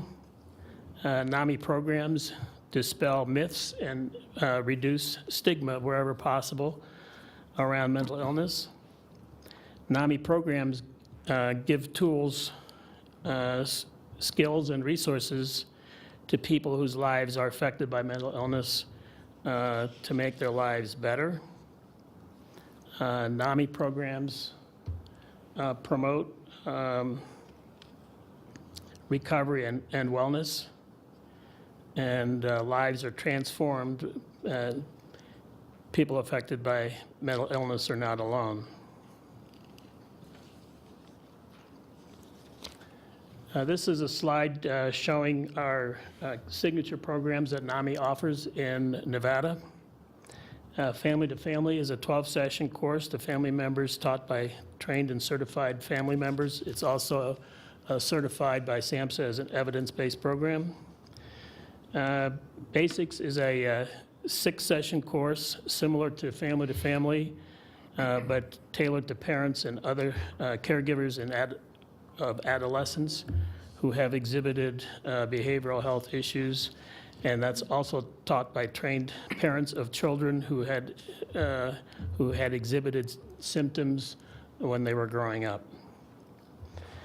Peer-to-Peer is a 10-session peer-led recovery education course open to any person with a serious mental illness. It emphasizes recovery from mental illness as a feasible, supportable goal and challenges the stigma often wrongly associated with mental illness. In Our Own Voice, or IOOV, is a unique public education presentation that offers insight into the hope and recovery possible for persons living with mental illness. And Homefront is a 6-session education program similar to the Family to Family that's designed for family members, caregivers, and friends of military or veteran families.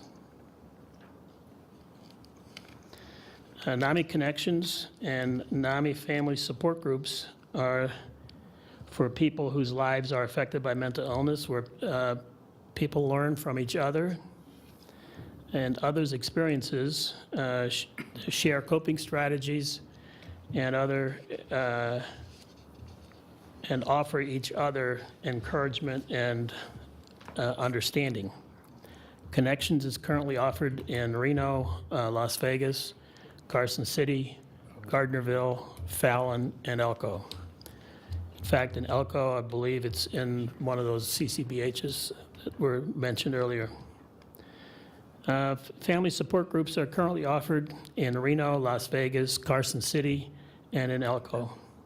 So I appreciate all of our trained and certified volunteers in these communities that make these support groups, as well as the classes that I mentioned, possible. And here is contact information. Thank you very much for the opportunity to.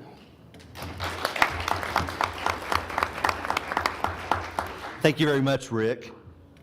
So now I'm going to introduce each member of our panel and then ask each of them to speak briefly under a minute on what each of them has to offer in the community. So our first panelist is Helen Lidholm. She is CEO of St. Mary's Regional Medical Center. We have Chuck Dwart, CEO of Community Health Alliance. We have the Honorable Dorothy Nash Holmes from Reno Municipal Court. We have Dr. Leonard Steckline, Director of Behavioral Health at Northern Nevada Medical Center. Pat Cashell, Regional Director of Volunteers of America. And Dr. Jeremy Matusak, who is a local child and adolescent psychiatrist who also sees adults. And I believe Sheila Leslie is in the audience. She should come down and join us. And Sharon Chamberlain. Sharon is CEO of Northern Nevada Hopes. And Sheila Leslie is the Behavioral Health Program Coordinator from Washoe County. So I'll turn it over to Helen and let her speak briefly about what she does for the community. Okay. Is this on now? Can you hear me? Okay, great. Hi. My name is Helen Lidholm, and as Steve said, I'm the CEO for St. Mary's Health Network, so that's St. Mary's Regional Medical Center and Medical Group. So why am I here today? Well, St. Mary's at this time does not have a psychiatric inpatient unit, but we will very soon. And I said very soon to the mayor and city council over a year ago. So I'll tell you a little bit about why very soon has stretched out quite a bit. As you heard tonight, hospitals have patients on legal holds and patients that have been cleared medically but still need to be cleared for their mental illnesses, follow-up visits, changes in their medication, and so on and so forth.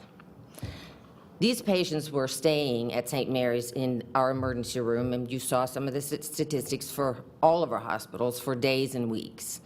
So we decided that we needed to create an outpatient holding unit, if you will, that was a better place for these types of patients to stay until we could figure out how to get them safely discharged. When we started this program, we started it in a 12-bed unit, and we had an average of 6 patients a day. So we cleared them out of the ER so the ER could get other patients in, and at that time, we made the decision to open up an inpatient psychiatric unit. 24 beds, 12 adult, 12 geropsych beds.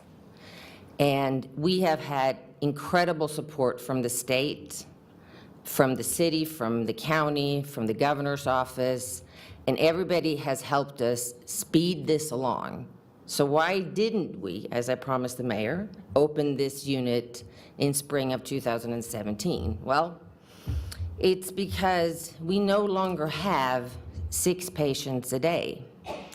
We have on average 18, and this is a unit, if you imagine a hospital wing, we're going to have to renovate. And in order to be able to renovate the unit, we need to move the patient someplace else when we renovate. Does that make sense? And right now, we have so many patients that we are holding that we can't even start our renovation. Now, Katie, who's my chief nursing officer and super smart, she's on iteration 19 for how do we do this without disrupting everything else within the hospital. We will get this done, and we're hoping that we will have the unit open and running by the end of January of 2018. St. Mary's, our entire team, and me personally believe that this is one of the most important things that we can do as a healthcare provider in Northern Nevada. Thank you, Helen. Now I'll turn it over to Sharon Chamberlain from Hopes. Hi. Is it on? Okay, Sharon Chamberlain, CEO at Northern Nevada Hopes. Good morning.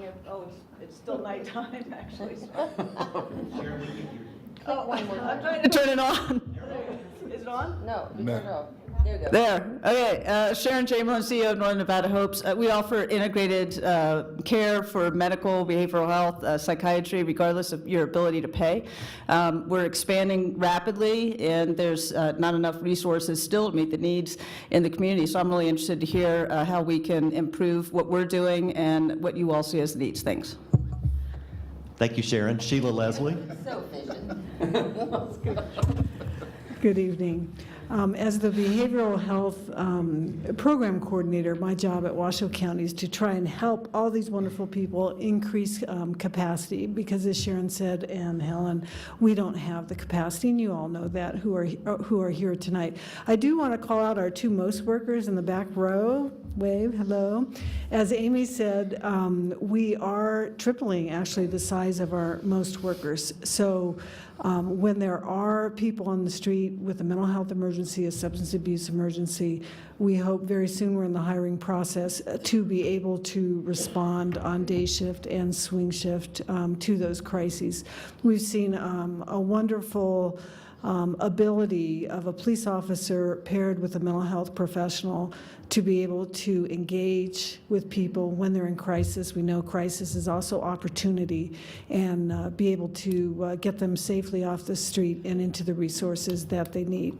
One thing I do want to mention is the legislature passed a bill to create behavioral health policy boards throughout Nevada. Washoe County does have one. The positions are appointed. They're citizens just like you.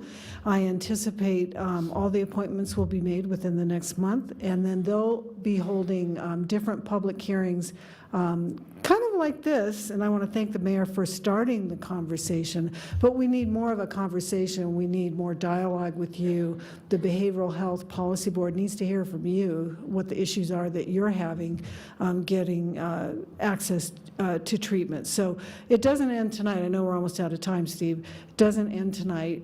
This process is going to continue, and we'll work with the mayor to get the word out when that Behavioral Health Policy Board is going to meet and hold a public hearing and hear from you. Thank you.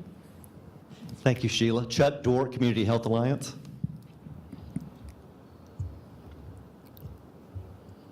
Okay. I'm having the same problem as Sharon, and I'm on. I want to thank Mayor Sheevy for holding this event tonight, and thank you, Steve, for hosting this too. It's a pleasure being here tonight, and I know so many of you. And Community Health Alliance, the organization that I run, is a federally qualified health center similar to Northern Nevada Hopes. We do integrated care, and we focus a lot on families. I wanted to get 2 messages across, or maybe 3, real quickly. One is that something that we're talking about right now is really at the end of the acute care spectrum. It's things, hospital beds, jail, institutionalization, acute care. What we really have to focus on is mental health as a chronic disease, no different than it is diabetes or hypertension, which are sequelae of poor habits, and there's a lot of things that we can do upstream to identify children, particularly who have the propensity or are heading toward a mental health problem, and dealing with it early, as well as adults. And for me personally, I can tell you, I went 30 years without treatment for dysthymia, chronic depression, and a little bit of bipolar, but finally got it. And so now when somebody says, "Why are you sad?" I can tell them, "I have a chemical imbalance. Why are you a jerk?" So anyway, so that's what I attribute it to. So again, moving services upstream to schools and other institutions to identify and treat disease early is extremely important, as well as dealing with stigma, which I dealt with personally for many years. And then advocate, advocate, advocate. And I think if anything happens tonight that can be positive, it's getting all of you out to advocate for services at the state and federal level. There's so much chaos being created at the federal level that we have to put a stop to it. And that only occurs if you vote for health care. And I think that means that you not only have to take a stand, you have to advocate. You have to talk to your state representatives, you have to talk to state officials, you have to talk to your local officials and your congressional delegates, and you have to make sure they hear your voice, because that's the only way we're going to create positive change. So make sure that your voice is heard, and ask every single candidate, if you have the opportunity to talk to one, every single candidate who puts in their name for an elected office, to make sure that they explain to you what their position on health care and mental health is. Thank you. Thank you, Chuck. Judge Dorothy Nash Holmes. I don't know if this is on either. Can you hear me? Okay. I am with Reno Municipal Court. I am a specialty court judge, and among the 4 treatment programs that I preside over is a co-occurring disorders court, which you saw earlier some talk about mental illness and addiction.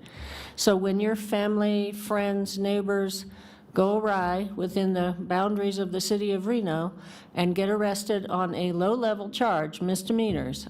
Could be domestic battery, could be DUI. Those are our most serious ones. Everything from that to traffic tickets, which are a misdemeanor in Nevada, believe it or not. And if they have mental illness and addiction at the same time, they usually find their way into my court. Our court got a $1 million grant 6 years ago to set up a trial program, and the grant went for 3 years. And it was difficult at first to get anybody in our program because nobody would come forward and admit they were mentally ill, and defense attorneys told them not to, because then you're going to get locked up forever, and it was quite a growing process. But 6 years into it now, I see 250 to 300 people in my court a year. I have a homeless inebriate court, which is called Train, and we send them over to Crossroads.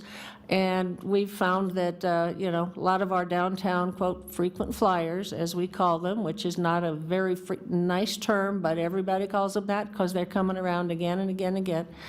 Probably 90% of those have some sort of a diagnosed or undiagnosed or untreated mental illness. I have a DUI drug court, DUI conviction or drug addiction. You might be in on petty larceny, but you're addicted to heroin, you're coming into my court. I also have a young adult recovery court, 18 to 26-year-olds, and they're all full all the time.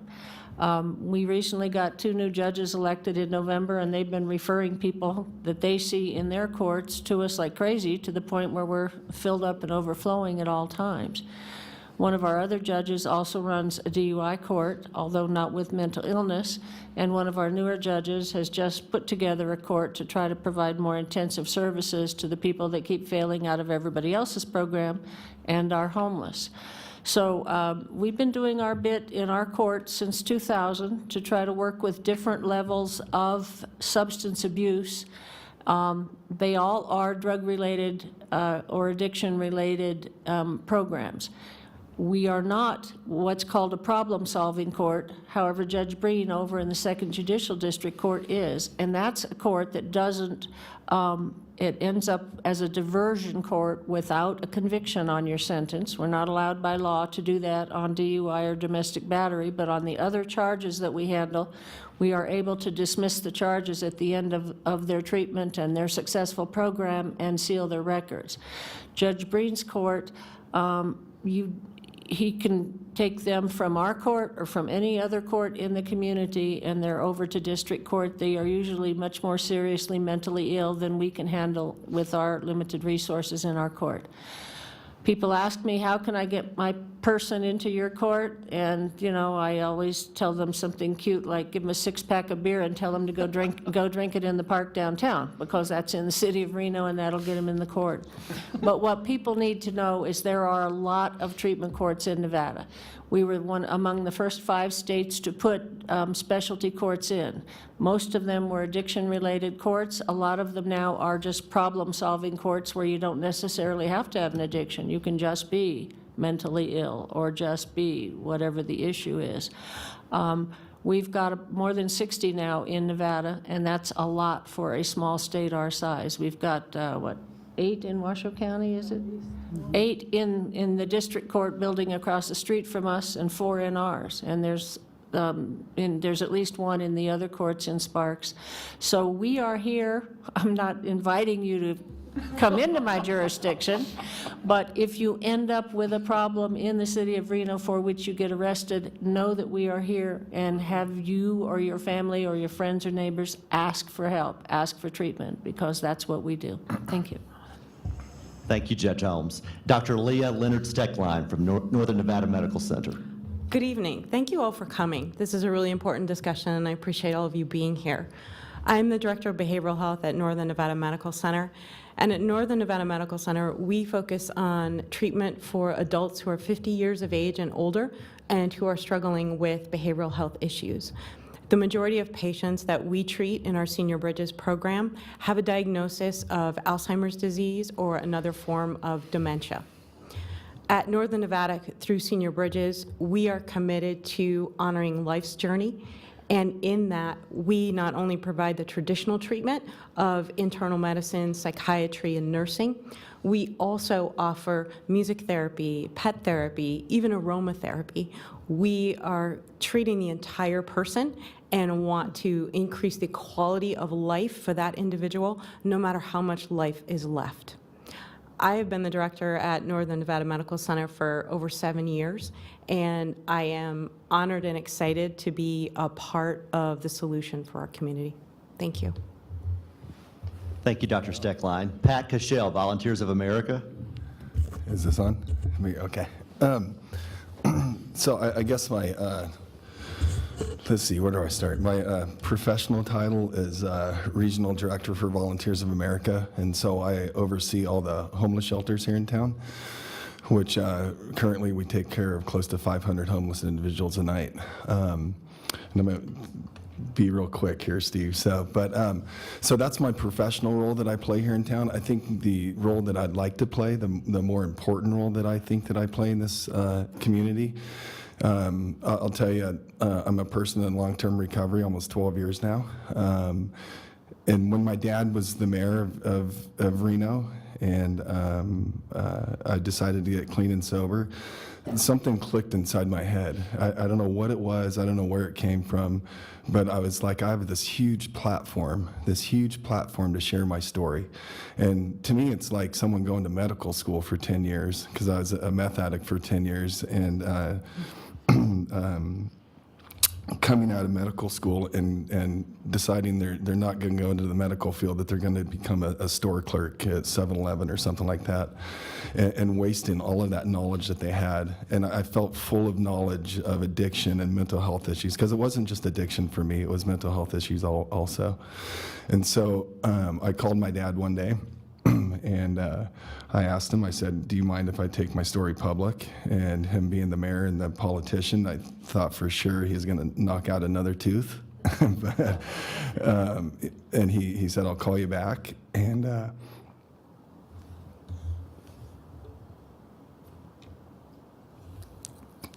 sorry, just speaks volumes about my dad. But he called me back and he said, you need to be at City Hall tomorrow at 1 o'clock. And so I had no idea what he had done. And so I showed up to City Hall the next day at 1 o'clock, and there was a wall of cameras. And he said, well, you said you wanted to take it public. I called a press conference. And so it was me and my mom and my dad. And that's where my role in this community started. And I'm not sure if I'm politically correct saying this, or if you even say this, or if I should say this, but the role I want to play is to say, screw it, screw the stigma of addiction and mental health. It doesn't serve any purpose anymore. And that's the role I want to play. I love being the director of Volunteers of America. Some of my best friends are homeless today. And so, but that's the role I want to play. I want to ruin that stigma of addiction. I want to ruin the stigma of mental health. And I look around and I get invited to these panels, and it blows me away. A panel of experts, and here I am. It's like I was living on the streets as a homeless meth addict for almost 10 years, and you guys invite me to share my story. So I can tell you that addiction is. We can survive as former addicts. We can survive. We're human beings. Those people that I take care at the shelter every day, God, are human beings, and they deserve to be treated that way. So that's the role I want to play.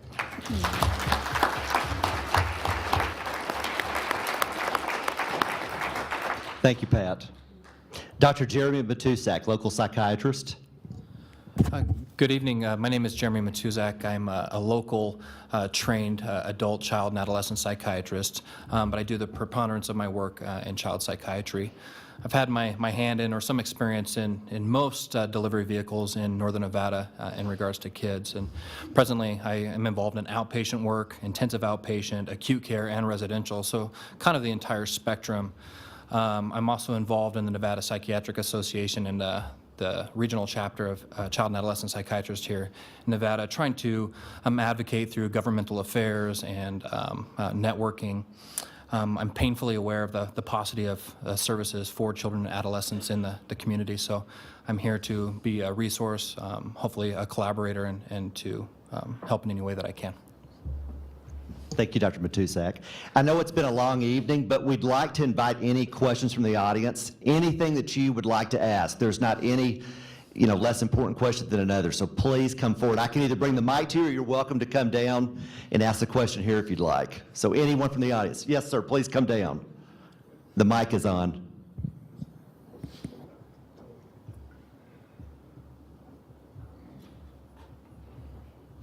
Hi. My neighborhood has its resident homeless guy, and I don't know if anyone has reached out to him. He seems to be completely harmless. He spends his days walking back and forth on North McCarran Street, as we're up by the university, wearing everything he owns on his back. And I don't know, I'm not going to reach out to him because I don't know anything about him, and that's not me, but I want so there would be someone I contact to reach out to him. Would anybody from the panel like to address that? Sheila? Yes. We have some community cases for the chronically homeless that we can send out with our MOST team. So what I'd like you to do is give the address. See Christy in the back there? Go talk to those folks and tell them exactly where he is, and we'll go out and talk to him. Thank you, sir. Who else had a question? I can bring it to you. I'm going to be the roving microphone. Appreciate that. It's good to see you. My question is for the mayor, really, and for county officials. I'm just aware through my whole career that housing, as several people have said, is at the foundation of people being successful. And we have an enormous housing problem for well people, let alone for everyone else.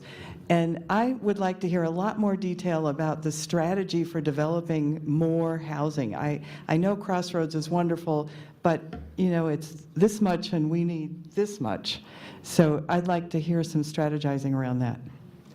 Very good question. Is Amber still in the audience? Amber Howell? Or Deputy Marston?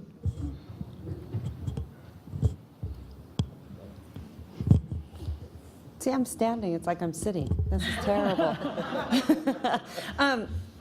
You are exactly right. Housing is becoming a huge crisis in the city. This is a much broader conversation, and I would also let you know we are doing a lot of workshops. We are approving a lot of projects, a lot of affordable projects, workforce projects at the City of Reno. We've made that our top priority because this all kind of goes hand in hand in many, many ways. So before we leave, I will get you with my Chief of Staff. He's here. I would love for you to come and hear what we're doing at the City of Reno. We just looked at tiny homes. Matter of fact, Sharon Chamberlain came and Pat Cashel came and did an incredible presentation on tiny homes. There are so many different things that we're looking at, but we're also getting very aggressive with affordable housing now more than ever. And it's really a challenge too, because I will tell you, obviously, there's been a lot of companies that have come in here, Tesla, Amazon, Apple, I can name all of them, and it's certainly stressing this market out on so many different levels, and I see it firsthand. So, you're very right, but this whole thing is becoming a systemic problem, and I would say that the other issue is that, God, I lost my train of thought. I'm sorry, it's been a long day. I do apologize. It's been a really long day, and I've been sick all week, so it's that cold medicine. But it's something we're very aggressive about. So I definitely say I'd love for you to be part of the conversation. I really want to try to stick to mental health tonight, but I have to tell you, think about it. I have learned so much. The shelter is not a home, first of all. And think about people that are homeless. I mean, they don't even have an ID. It's unbelievable. They can't even fill out a job application. And what do you do if you do not have a roof over your head, right? What do you do? Think about it. It's unbelievable. So we have to change the whole way that we think about shelter. Shouldn't be shelter. It needs to be roofs over people's heads, right? And so this sort of housing first model, different cities are looking at it, and it's really important. And that's what Reno needs to start thinking of, just tell them to go to the shelter. Well, that's not going to work. That is not housing. That's not a healthy community. And that's what has to change. And everyone at this table knows it very well, intricately, and are part of this solution, and they've been all helping. But we have to change that the shelter is someplace for people to live, because it's not. And I believe Deputy Marston also has some interesting news to share about housing. Yeah, okay, it's on. I'm Deputy Marston. Amber Howell apologized that she had to leave and asked me to answer any of her questions. One of the things that Human Services Agency is working on and expanding is, in addition to Crossroads, is the senior population being displaced. So we also added 14 beds for displaced seniors, and we're in the working really close with the City of Reno to add another 50 senior beds and do rapid rehousing, and it's more of a support group, and it'll be permanent housing for them. And we're Catholic Charities through Crossroads just added 3 more houses.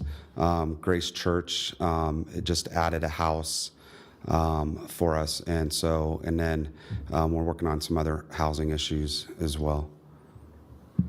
Thank you, Deputy. I would just say last week we also approved 288 affordable housing units, and we have actually in the works that we hope to approve up to 6,000 coming into the market. So I just want people to know that this is something that we are getting very, very aggressive of. And any of you, like if you're in some of these faith-based communities, a lot of you have reached out. and might have property, if you know of any property that is out there, please let us know, because we have partners that are willing to build or put some tiny houses on some of those properties. And we're really asking the community to please get involved, because what's also happened is a lot of developers think that their land is worth, buku bucks. And it's really put a stress on this market. So if anyone knows of any land at all, please let us know. Steve, could I add one thing to what the mayor has said? Yes. It's housing first, but remember, it's not housing only. San Francisco, a long time ago, got a big old building and a big apartment building, and they took their homeless inebriates, their mentally ill, their addicts, they put them in there. And there was a story in the paper a couple years ago, I guess, I keep a copy of it, that it was wonderful for getting people off the streets. But they didn't follow up with case management, they didn't follow up with addiction services, they didn't follow up with mental health services, and now it's one big mess again, with syringes all over the place, with people that are currently incapacitated or disabled or mentally incompetent. So we've got to have all the services together, and that's what Sheila Leslie's working on. That's what all of these people are. It's not just the housing, it's not just the treatment, it's not just the court supervision, it's every one of those pieces put together, and that's how we have to do it. Thank you, Judge Holmes.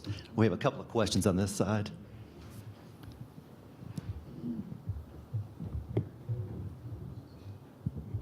I want to address this to Pat. Thank you for your story. I want to know how easy it was for you to get meth and why we can't stem this flood that I see coming through, especially 4th Street. Meth was extremely easy to get, especially since I cooked it. I don't mean to make light of it, but that's where my addiction took me. So, I actually began making it myself. But other than that, it was extremely easy. Where is it coming from? I have no idea. I've been so out of that loop now, for almost 12 years that I see it on a daily basis. I see heroin on the rise. I see opiates on the rise. Most of the clients at the homeless shelter are mentally ill, and they self-medicate through illegal drugs and alcohol. So, and it's available. It's all over. It's all over, and it's not just all over on 4th Street. It's all over in every part of the city. I can tell you that drug addiction and mental health doesn't it doesn't really care what side of the tracks you come from. So it affects all of us. It affects everyone in this community. So. I wish I knew where it's coming from, because I would personally go stop it because it's destroying our community. Hi. I have a daughter who's mentally ill. When she turned 18, she met somebody who fed her full of LSD, Molly, acid, and so she's schizophrenic, borderline personality disorder, and I'm pretty sure bipolar, but she doesn't think she's mentally ill. She gets kicked out of every place that she's ever been, hallucinates. I just don't know the first step. What do I do? What's my first step? She's been in and out of mental institutions 13 times, but they after 2-3 days she's out, so I just don't know what my first step is. Yeah, it's difficult when you have a family member who's of age and is really able and has a capacity to make their own decisions, right? You can provide her with all the resources that you can, but as you know, you can lead a horse to water, but they have to want to drink.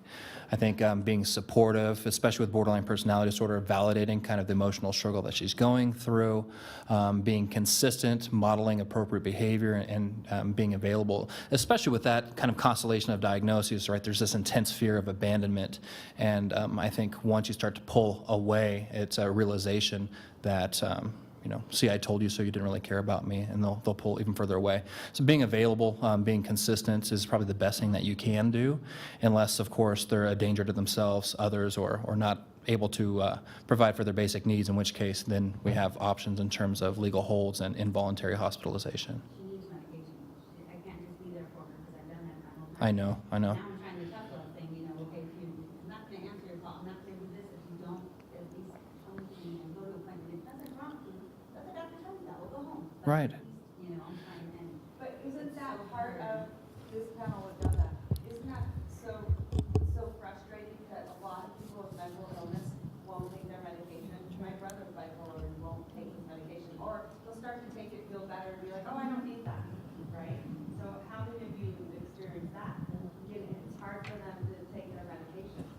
what do we do? Because I know I get super frustrated. Mhm. I mean, you can call me one day and be completely normal, and the next day be a total psychotic, crazy person. Sure. So what do we do? One of the things that I think we need to address with that is it's not illegal or something to have a mental health issue. And because of that, other than them being a danger to themselves or others, even the people who love them can't force them to be medicated. It's like homeless people who choose to be homeless. They choose that, and they also choose to live in their mental illness, even though we can all step back and say, there's a better way.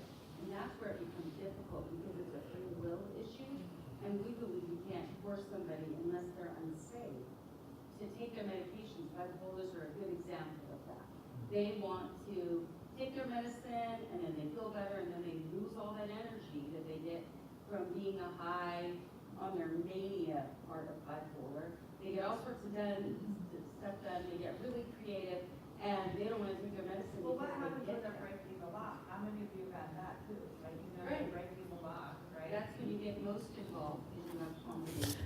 I would ask you about Yeah, I think a couple things. One, you have to take care of yourself, too, and make sure that you're getting the support. And there are support groups and great psychiatrists that you can go to and get more ideas on how you can interact with your loved one, because it is very difficult. You're not alone.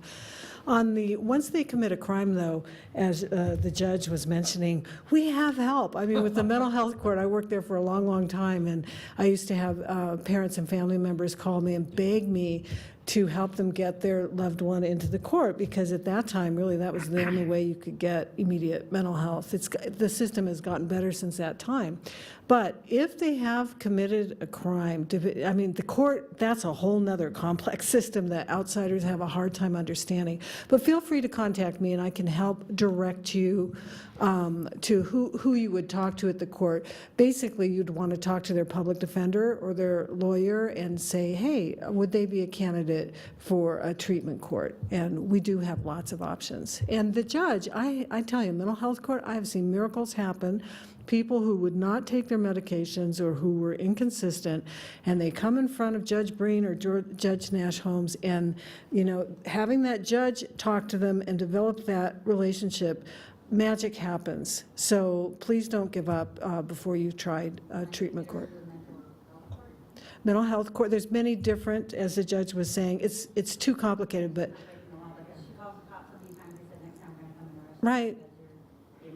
Misuse of 911 or something like that.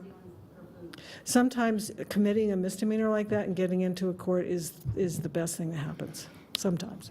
Can I suggest something too?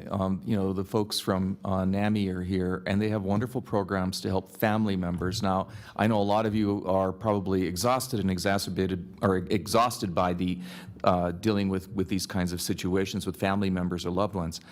But you know, for those of you that are just beginning to struggle with these kinds of issues with a family member, talk to the folks from NAMI, because they've got great educational programs that are free. They've got peer support services and other types of services available, so talk to them. You know, again, that's not the total answer, but as someone mentioned up here, you also need to take care of yourself and your family, and that's extremely important if you're going to be able to have the capacity to help somebody else. I'd like to add I've some. got a comment back here. I'm sorry. Oh, I just want to add one thing. As was mentioned in one of the presentations, our jail, unfortunately, has become our holding place. There is no secure, locked-up facility for the mentally ill here. And I've gotten now in my train court, which originally was just homeless inebriates from downtown, our downtown group. I have special needs people in there now. I have people that are mentally ill and not addicted because they reach out and hit somebody. They hit their roommate. They fight in their group home. So the jail, it's my understanding, they have recently hired 2 licensed clinical social workers to work in their mental health unit at the jail, and they have also hired a discharge planner. If your family member hurts you or does something that is a crime, that is a misdemeanor, call the police, let them be arrested, and call the jail and tell them about the person's mental health issues, because They're trying to start working on this more where they catch them up front again. Now, we don't have the resources, we don't have the cells, we don't have the group homes, but at least everyone is trying little different things like that all the time. And, nobody wants to encourage someone to be arrested, but if that is what it takes to stop them and get hold of them, the judge has the authority to order people to do things. But on a misdemeanor, we cannot order them to take medicine they don't want to take. But we can tell them, I can order you to follow your doctor's orders, and if you don't do that, I can put you in jail. So we can do a roundabout sort of thing, but once they see the resources that are available, they want the help. We have about an 85% success rate in my combined 4 specialty courts. You just have to put the pieces together. So don't be afraid of the criminal justice system. We are one of the very active pieces of it, unfortunately. I have a comment from this gentleman. Just to comment on this whole issue, society has a kind of long and tortured history, our country does, about this whole issue about the freedom to be mentally ill on the street. And we've gone from one extreme to the other, depending on which era we're in. There was a time when you might get your aunt, who was a little bit unusual, to be incarcerated in a mental institution for 6 months or a year because she was unusual. Then the pendulum swung the other way, and legal professionals, more than anybody, felt that mentally ill people should be free to be mentally ill on the streets. And I spent some of my time in San Francisco, and you'll see a lot of those folks. Some states have outpatient commitment laws. I'm not familiar with this particular state, but in some states, if someone is incapable of taking care of themselves, you can provide an outpatient commitment, meaning they have to take medication or they'll go into an institution. And that sometimes it's a solution to a problem. Thank you, sir. I have one more comment here. I have stage fright, so this is not a comment. This is the personal story. Can I say it? I have bipolar 1 disorder with psychotic features, and I'm pretty sure I have borderline personality disorder. And for the last 2 months, I've been in and out of ERs, and they have not been helpful to me. And I'm struggling a lot. And I feel that we're missing a piece, and that's called emotional intelligence and emotional wellness. And we're skipping a step. And I really am a bad public speaker, so I'm really new at this because I'm an introvert. But I went to St. Mary's on Thursday night, and I was having a panic attack. And the man in front of the man working there, they evaluated me, and I was in a psychotic episode. I'm no longer in one because I'm stabilized on my medication, but he told me, he released me, and I wasn't ready to be released. And then I was there in front of St. Mary's having a panic attack, hyperventilating, and on my knees. And he then went to tell me, and then I found out that someone had shot themselves, an employee at St. Mary's. And I asked where the compassion was for that. And the man told me that I needed to leave the hospital, that I was causing a scene, and I was going there for help, and I was wondering why I am sent to the ER for my mental health, and I'm being turned away and put back on the streets. And then he also told me, I asked him why he didn't have compassion, and he said, why don't you shoot Trump a text and ask him why to make the change. And I said, well, I'm on the floor having a panic attack. I don't think Trump would take me seriously right now. Then I went on to Friday night. I had another episode, and I was running down Sparks Boulevard, and I was afraid to go to the cops because I didn't trust them, like you said, like your daughter.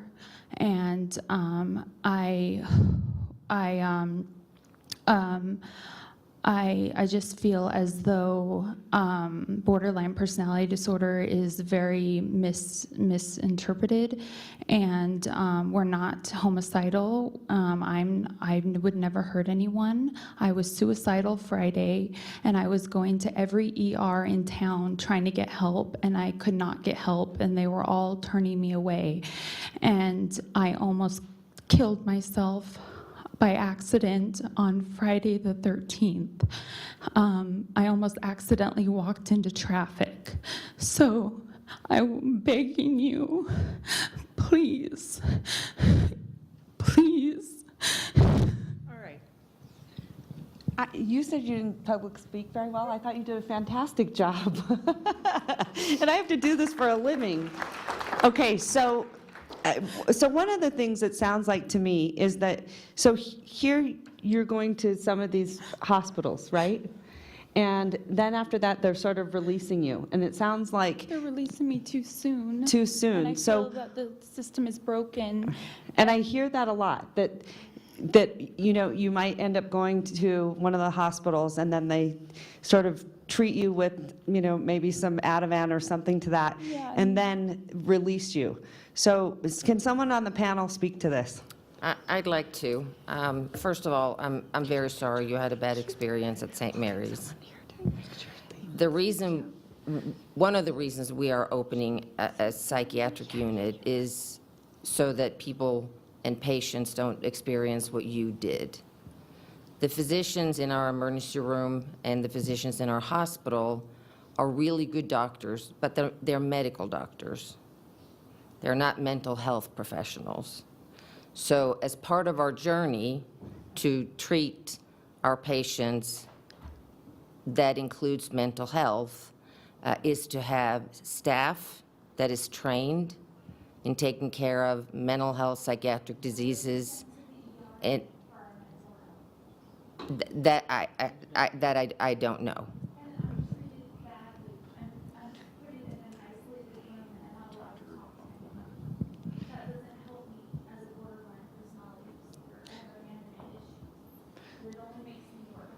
So I guess where I get frustrated, because, we're told that does this not apply to the state, right?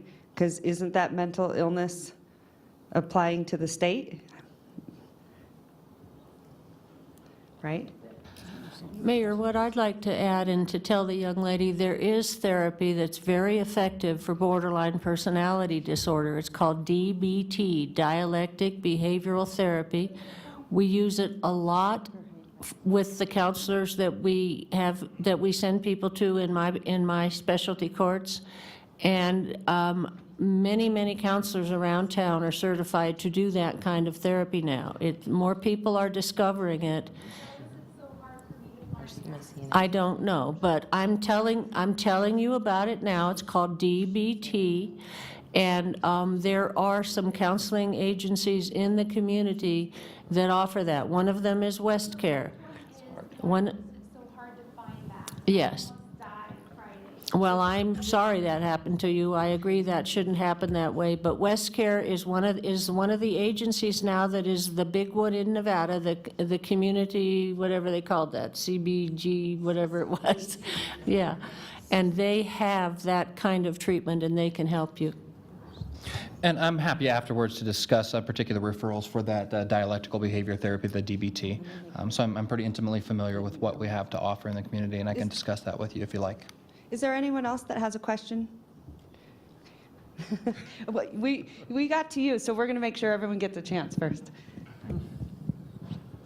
Hi, I've been here for the last 2.5 hours now, and I'm kind of thinking back to Sunday night. I watched 60 Minutes, and I listened to a lady over here talk about where do the drugs come from. And then this is a really good forum on the local level of us trying to solve a problem. But like, who has access here to like government officials and stuff that can go to the high level, where on that report on 60 Minutes last weekend, where like they approved these drug distributors of these opiates, which is just ridiculous. Like, so it's like it's great what we're doing, but like it seems pointless. The state's suing them. Yeah, well, we're suing them too at the city level. So just so you know, this is going to be a huge issue all across the country. And this is nothing new for cities. And I met with an attorney last week that the city of Reno, we are going to join in a lawsuit to sue these opioid companies. So this is not the last of what you've heard of it. Well, you have to have an attorney that can practice in the state of Nevada. So the one that we have is, and we actually, the city of Reno will be the first to sign on to this. So you should be very proud, because this city council is very committed to this. And it's been this opioid crisis. I mean, you guys know it's taking over like nobody's business. And the funny thing is, you know, people think that drug users look like something. I mean, I can tell you I work with some very high-end professionals in the community that do opioids, right? So, or take opioids, I should say. But all I'm saying is this is this is a problem all over the country, and I think it's only going to get worse. You're going to see more lawsuits come out. And I was just reading something how changing the fact of the way that you diagnose pain. Remember, from the scale of 1 to 10, you ask people 1 to 10, right? And if you're a 10, you jack people up on painkillers, right? And I actually have a dear friend who's homeless right now, and he's homeless because of opioids, because he had a very bad back, and it started with opioids. And doctors just pushed and pushed that stuff on him. And now he's homeless. So anyway, I just want you to know, it's hard. This is the hard part about this. There's so many things when it comes to mental illness and drug addiction, and we could be here all night long. That's why I'm saying this will be a start of many conversations, but also, I think, Chuck, you said it. You were right on, and you were amazing, and I know Sheila Leslie could totally back me up on this. You guys, first of all, go vote, all right? Really, it matters. It does matter who you vote for. Okay, that is really important. I know people think, oh, that doesn't really matter. Well, I mean, we've seen elections where people lose by 7 votes. And Chuck's right. Ask them where they stand on mental illness. Ask them where they stand on drug addiction. Ask them where they stand on the ACA. Because this country is so vulnerable right now, it's really important that we all get out there and vote and speak up. Because without you guys, see, that's the crazy part. At city council, sometimes we will have some meetings that are so important, and I can't believe that we don't have 500 people in the chamber. But if we did, we're listening. We're shaping this community based on your voice. So let me tell you something. It matters. I need you guys to come out. We need you to vote, right? That's really important. I was just going to say, she brought up a really good point, because we don't have enough beds to take care of people at the minute it's happening. And I have a son who passed away 5 years ago from heroin. And the first time he overdosed, it's like, okay, the overdose is awake. Let's go, move him out. And then the second time he overdosed that I know about, he passed away. So we need to get those people right at that minute. So we need those beds. We need those things like Helen wants to do at St. Mary's. We need to keep those people there so we can then treat and, I don't know, find them the right help. There's so many different avenues that you have to take with different people, but at least we'll keep them there, and hopefully we can get them better. Hi, I'm Ginger Paulson, and a lot of you know who I am, and many of the people on the panel know me well. We too lost a daughter 8 years ago through multiple drug overdose, and she didn't get the care that she needed, although we tried desperately in this community to give her everything, and we spent hundreds of thousands of dollars. Rehab didn't work. she finally just gave up and was so hurt by the stigma and thinking that she had messed up her family. And we got that knock on the door one night. So this issue is very, very important to me. Pat and I have been on the Dog and Pony Show and spoke many times together and been on commercials together, our family. So this is an issue that's very, very important to our family, and we are committed to working with everyone in the community to helping folks with mental illness and substance use, and as Pat said, take that stigma away, because it prevents people from getting the help that they need, and it also trickles over into the family, like we have done something wrong. You haven't done anything wrong. This is a chronic illness, and we need to look at it that way, and I am so incredibly energized to see this group of people here together tonight working on this, because if this would have been around 8 or 9 years ago, we might still have our daughter. Thank you. Yeah, I'd like to make another comment, and again, I want to reemphasize something, because again, we're talking about families and individuals who have been affected by a long experience with mental health problems or substance use, and we're going to have to attack this on multiple levels. And one of the most important things we can do is to educate our families and children through our schools. And we don't do a very good job of that. And as a result, we have so many folks that believe that mental health is not really a problem that they can deal with or want to deal with because of the stigma associated with that, or having a child who's showing some signs of, early signs of mental illness. And so the schools become extremely important. I have had 4 or 5 calls this month from individuals in the school district asking us to provide help, and we can't. We need 5 or 6 more Jeremy Matusiks in this community, and we don't have them. And so we can do a lot of work in the schools if we had the resources there, and I think that's another area we need to advocate for, is making sure that schools are helping kids to get screened properly and get to their primary care doctors, to their pediatricians, because the majority of diagnoses of mental health issues or developmental issues or behavioral issues occur at the primary care level, and a lot of treatment can occur there. It doesn't have to go to Dr. Matusak, although we're just so grateful to have him in this community. So making sure that children are getting their child checks, they're getting screened by their pediatricians early and frequently, is extremely important. And that's where it's going to start. If we're going to make any headway on mental health issues, we have to deal with stigma, or education, and early screening.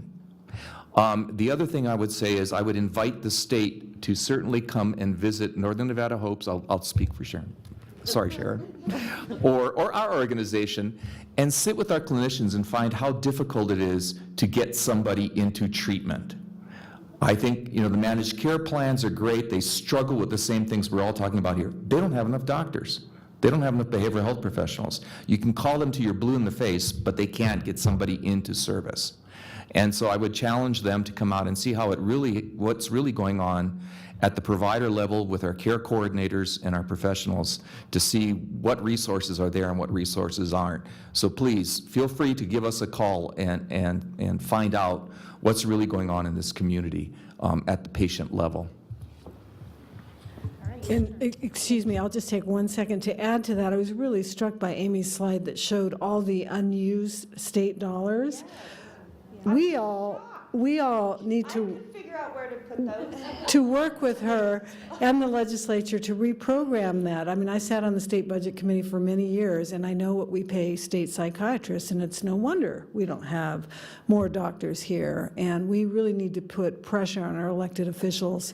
I'm not picking on Amy here, but the state system is very bureaucratic. The wages are way too low to attract quality behavioral health professionals. So that's a lot of dollars that we could reprogram. But could it kick in to where you can kind of predict that you're not going to get those professionals? Could it kick in to then it would go into other mental health? Contractors to support the services we have. Okay. Right now, so they've already reduced it down, so we're just meeting the need where we're at, and And instead of reinforcing the system by supporting personnel, they're allowing us to move them into contractors that are at a higher rate. So a lot of that is already been discussed because year after year they have using it instead of addressing the workforce issue. So it's not money we can just report this because, we're told where we can spend it. But as we go into our next legislative session, those are new opportunities to bring the same subject up and to revisit it. And I'm very much. Well, no, you've been great. I'm so glad that you came. Honestly, it really helps us, certainly at the local level, because a lot of times, I will tell you, we get very frustrated. This is one of my biggest frustrations, is at the local level, the state treats us like we're lepers. And it's really difficult. I mean, they don't even like us to walk into that building. They don't like it. And it's a very territorial thing. And, we wait every 2 years for them to get back into session, and they're making bills and, laws that affect us greatly. That's why I need all of you, when it comes to session time, that we're all there with their voice, just like Sheila Leslie said. Mayor Sheevy, can I add something to this? Yeah. Because I'll tell you a quick story. So when I was working with NAMI on their board, we were advocating for mental health support services. And what this would do is, assuming somebody could get into housing, the Medicaid program would then pay for supportive services like they do for people with Alzheimer's disease, developmental disabilities, and other types of conditions. And we were working with the state to develop a budget proposal. It was developed. We thought it was going to make it into what they call the agency budget, which is an early phase of budget development, and then it got yanked. And this would help people who are going into housing, like tiny houses, like Sharon and Pat are trying to develop, and provide payment for these wraparound support services for homeless individuals who are seriously mentally ill. That was eliminated. And so that's where a lot of frustration comes from, is because there are solutions, there are options, and there are ways to use these state dollars, a lot of these new state and federal dollars that are coming to Nevada as a result of the governor's decision to expand Medicaid. And if we could develop those programs to provide long-term tenancy support, teaching people how to live in a home, or long-term employment support services, or even support with queuing and activities of daily living to make sure that they can survive day to day, then they have a chance of actually making it into recovery and a reasonable life. So we need to work together on that. And again, we tried advocating for that while we were with NAMI, and it got dropped. It got pulled out of the budget for whatever reason. But I think that's another thing we need to go and try to achieve, because as the judge said, it's a whole package of services that have to be provided. It's not just a house, it's not just a psychiatrist. It's all of those wraparound support services, and those can be paid for. We just need the legislature and the state to do it. I did want to comment briefly on, we've identified really a lack of mental health professionals, prescribers in particular, as one of the big gaps in our delivery system. We are doing things on a local level and a state level to try to address that. I'm not sure if people are aware that we do have a psychiatry residency training program here in town who trains 6 residents per year. And the goal, of course, of having a local program is to retain those people locally. When they're familiar and they're comfortable in the delivery system, in the environment, they're more likely to stay. We also have 2 child psychiatrist trainees that are being trained up north and 2 in the south. So we're trying slowly to meet that need. The university here has been big advocates for mental health care, so they have started a psychiatric nurse practitioner program, and next year they're launching a physician's assistant program, a clinical physician's assistant. So there are some efforts to try to narrow that gap somewhat, but as you know, it's just it's very difficult need to meet. All right, it's your turn. Oh, okay. I'm going to take this back to the addiction and the opioid situation that we're facing and how it relates to crime in the area. I'm not sure if this is the right audience or not, but what programs are you looking at in treating criminals who are who have their crimes are based on their addiction? I'm going to say personally, I have a brother who has been in and out of jail, and basically, I mean, for the last 10 years, and he just was awarded the diversion program.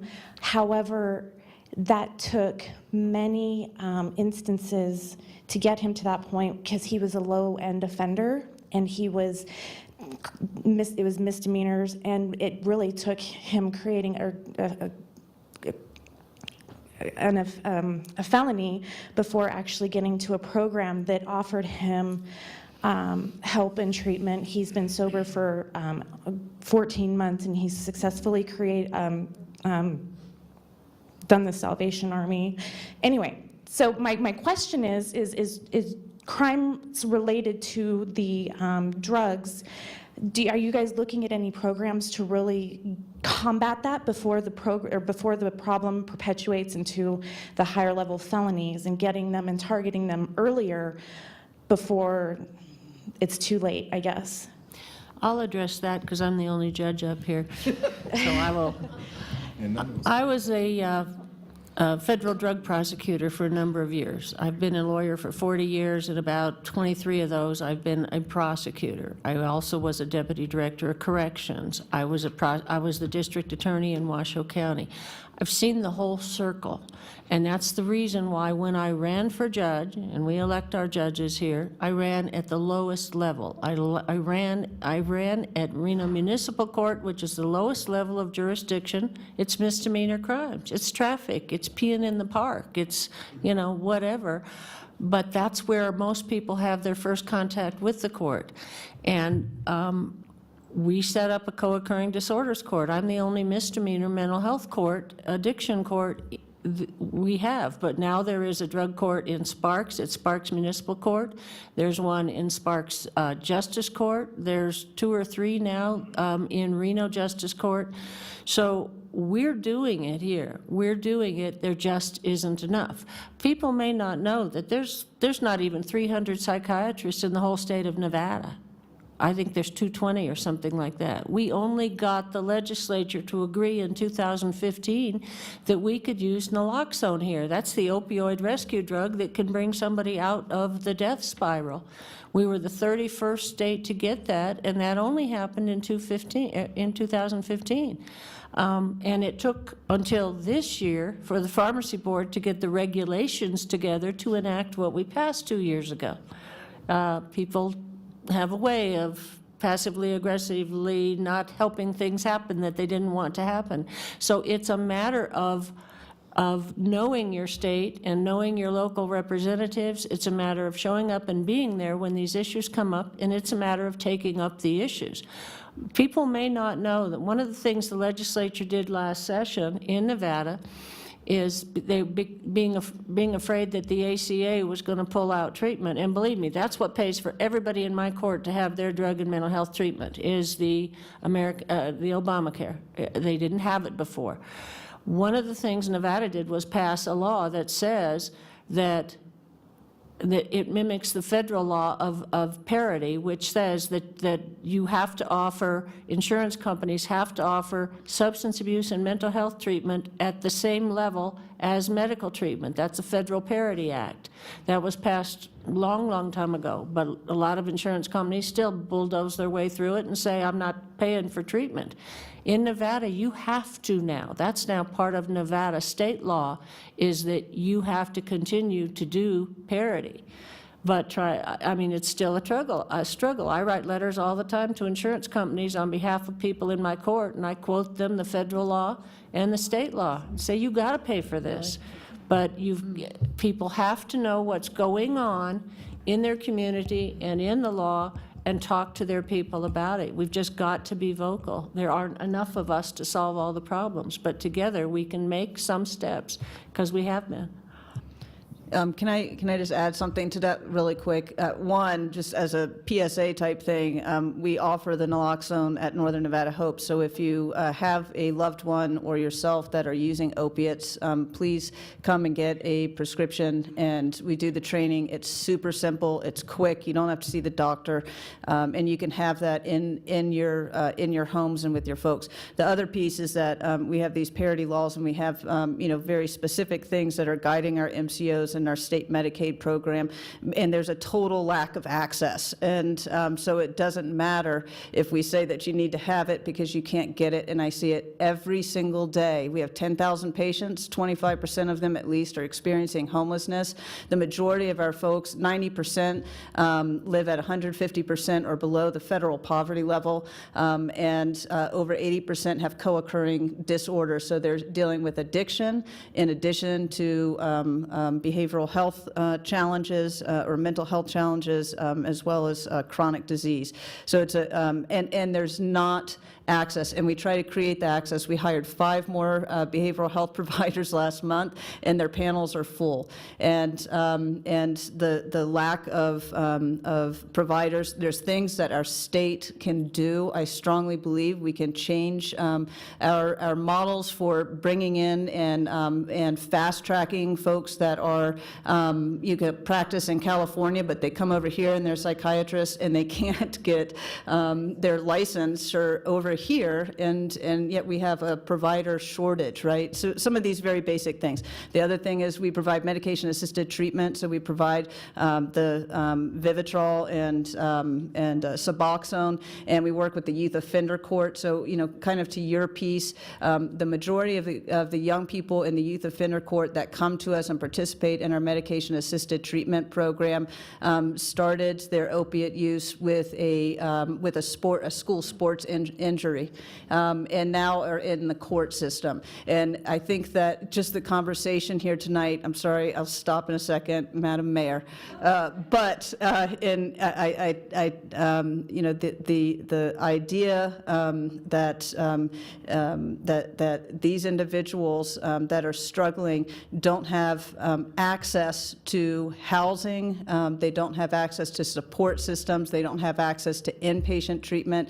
We're doing outpatient things, and we need a whole continuum because people need different levels of care. And at some point in our community, we have to stop talking about it, and we have to begin to demand it and say, we will not elect you, we will not allow this budget to pass if we don't start solving these problems, because I think we've been having these conversations for years, and we have individuals sitting in who have lost their children to overdose, and we're seeing that increase of individuals and patients coming begging for help at our doors. And we can take some, right, but we can't take everybody. And there's got to be a system, system shift. And we're all up here, and most of us have been doing this, you know, I've been doing this for 25 years or whatever it is now, 28.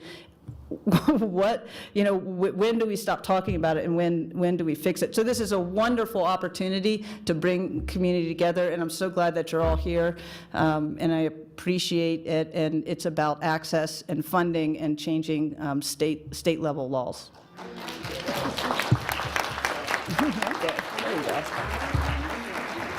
It's disgusting, honestly. Right? So that means demanding it from your elected leaders, demand it. So horrible. You brought up a very, very good point, Sharon, about how you can't be licensed, you're licensed in California, but you can't be licensed in Nevada. But remember, the governor did lift that to bring doctors over during the shooting. So Sheila, do you think that would help? I do think that our professional boards have been very overprotective. You know, every state licenses their own professionals, and every state thinks that the way they do it is the best way, and Nevada's like that. Now, in the last legislative session, there were laws passed to change that, and the governor is well aware of this problem. And they even created, didn't they, Amy, a behavioral health professionals board that is supposed to be looking into it. But I want to follow up on Sharon's point. We need to keep the pressure on.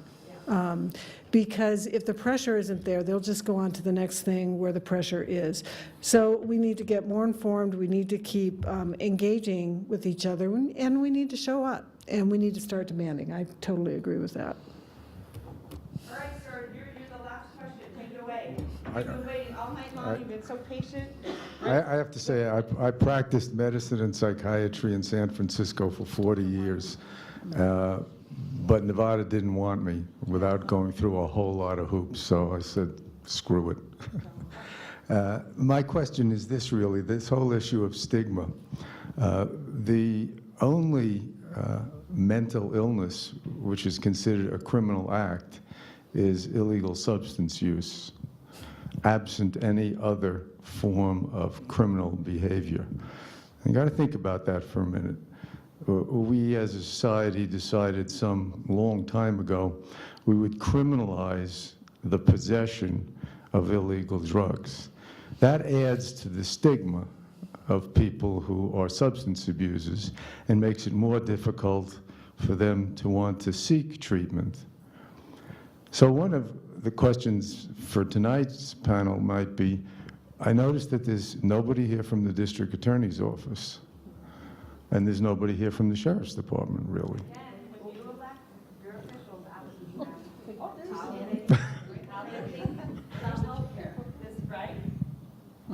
Absolutely. So that was my question.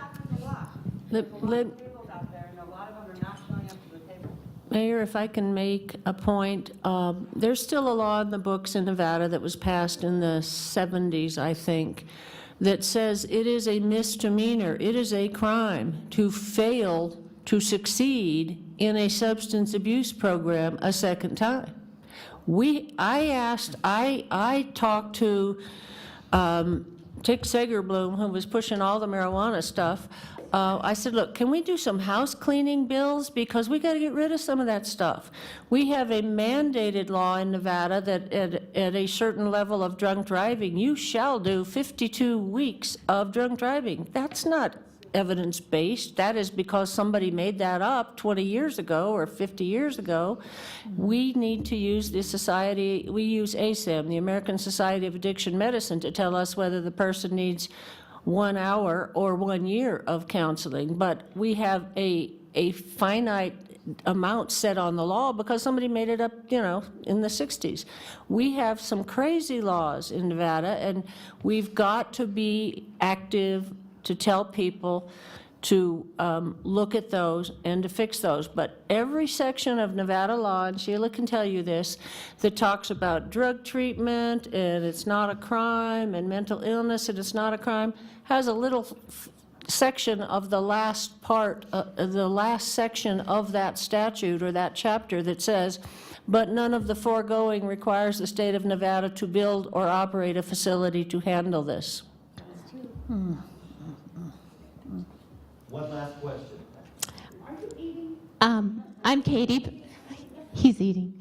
I'm Katie Pace from Senator Heller's office, and I heard a lot about call your local official and make sure that we're here at the table, and that's why I'm here, is to hear what has to be said, hear what the resources are for our constituents that call me every day. I have 170 cases, lots of mental health issues, folks calling me about their pain meds, calling me about where do I go, calling me saying I'm afraid, I'm crying, lots of things happening in my office. And I'm here to share those issues with the senator, and I'm here to share your thoughts today. And be sure to call the senator if you want to make your peace with him.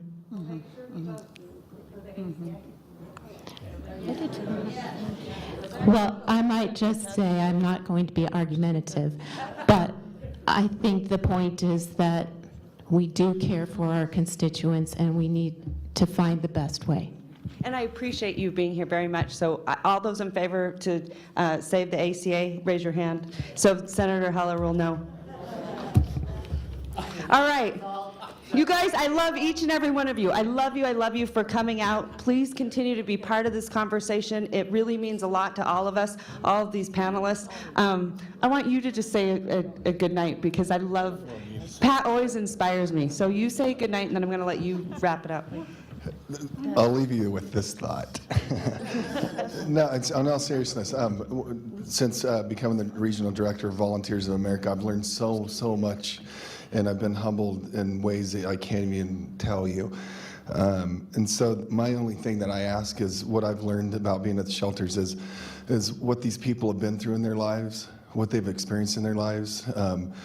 Not just recently, but most of them dealt the worst hand of cards from the minute they were born. And so I ask all of you, as you go out there tonight and you see a homeless person, try not to judge them, because everybody's got a story. Everybody has a story. And so that's all I ask, is when you're out there and you're looking at people and you see them homeless and they're doing things that maybe you don't like, or they're begging for money, you have no idea what they've been through in their lives. So that's all I ask, is please don't judge.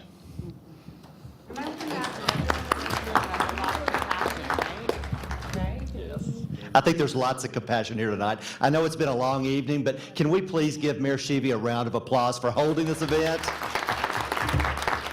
We really appreciate her passion and dedication to this cause. Behavioral Health Care Options has some refreshments outside, so we thank them for bringing those, and everyone have a great evening. Thank you. I'm gonna be at work at 5 a.m.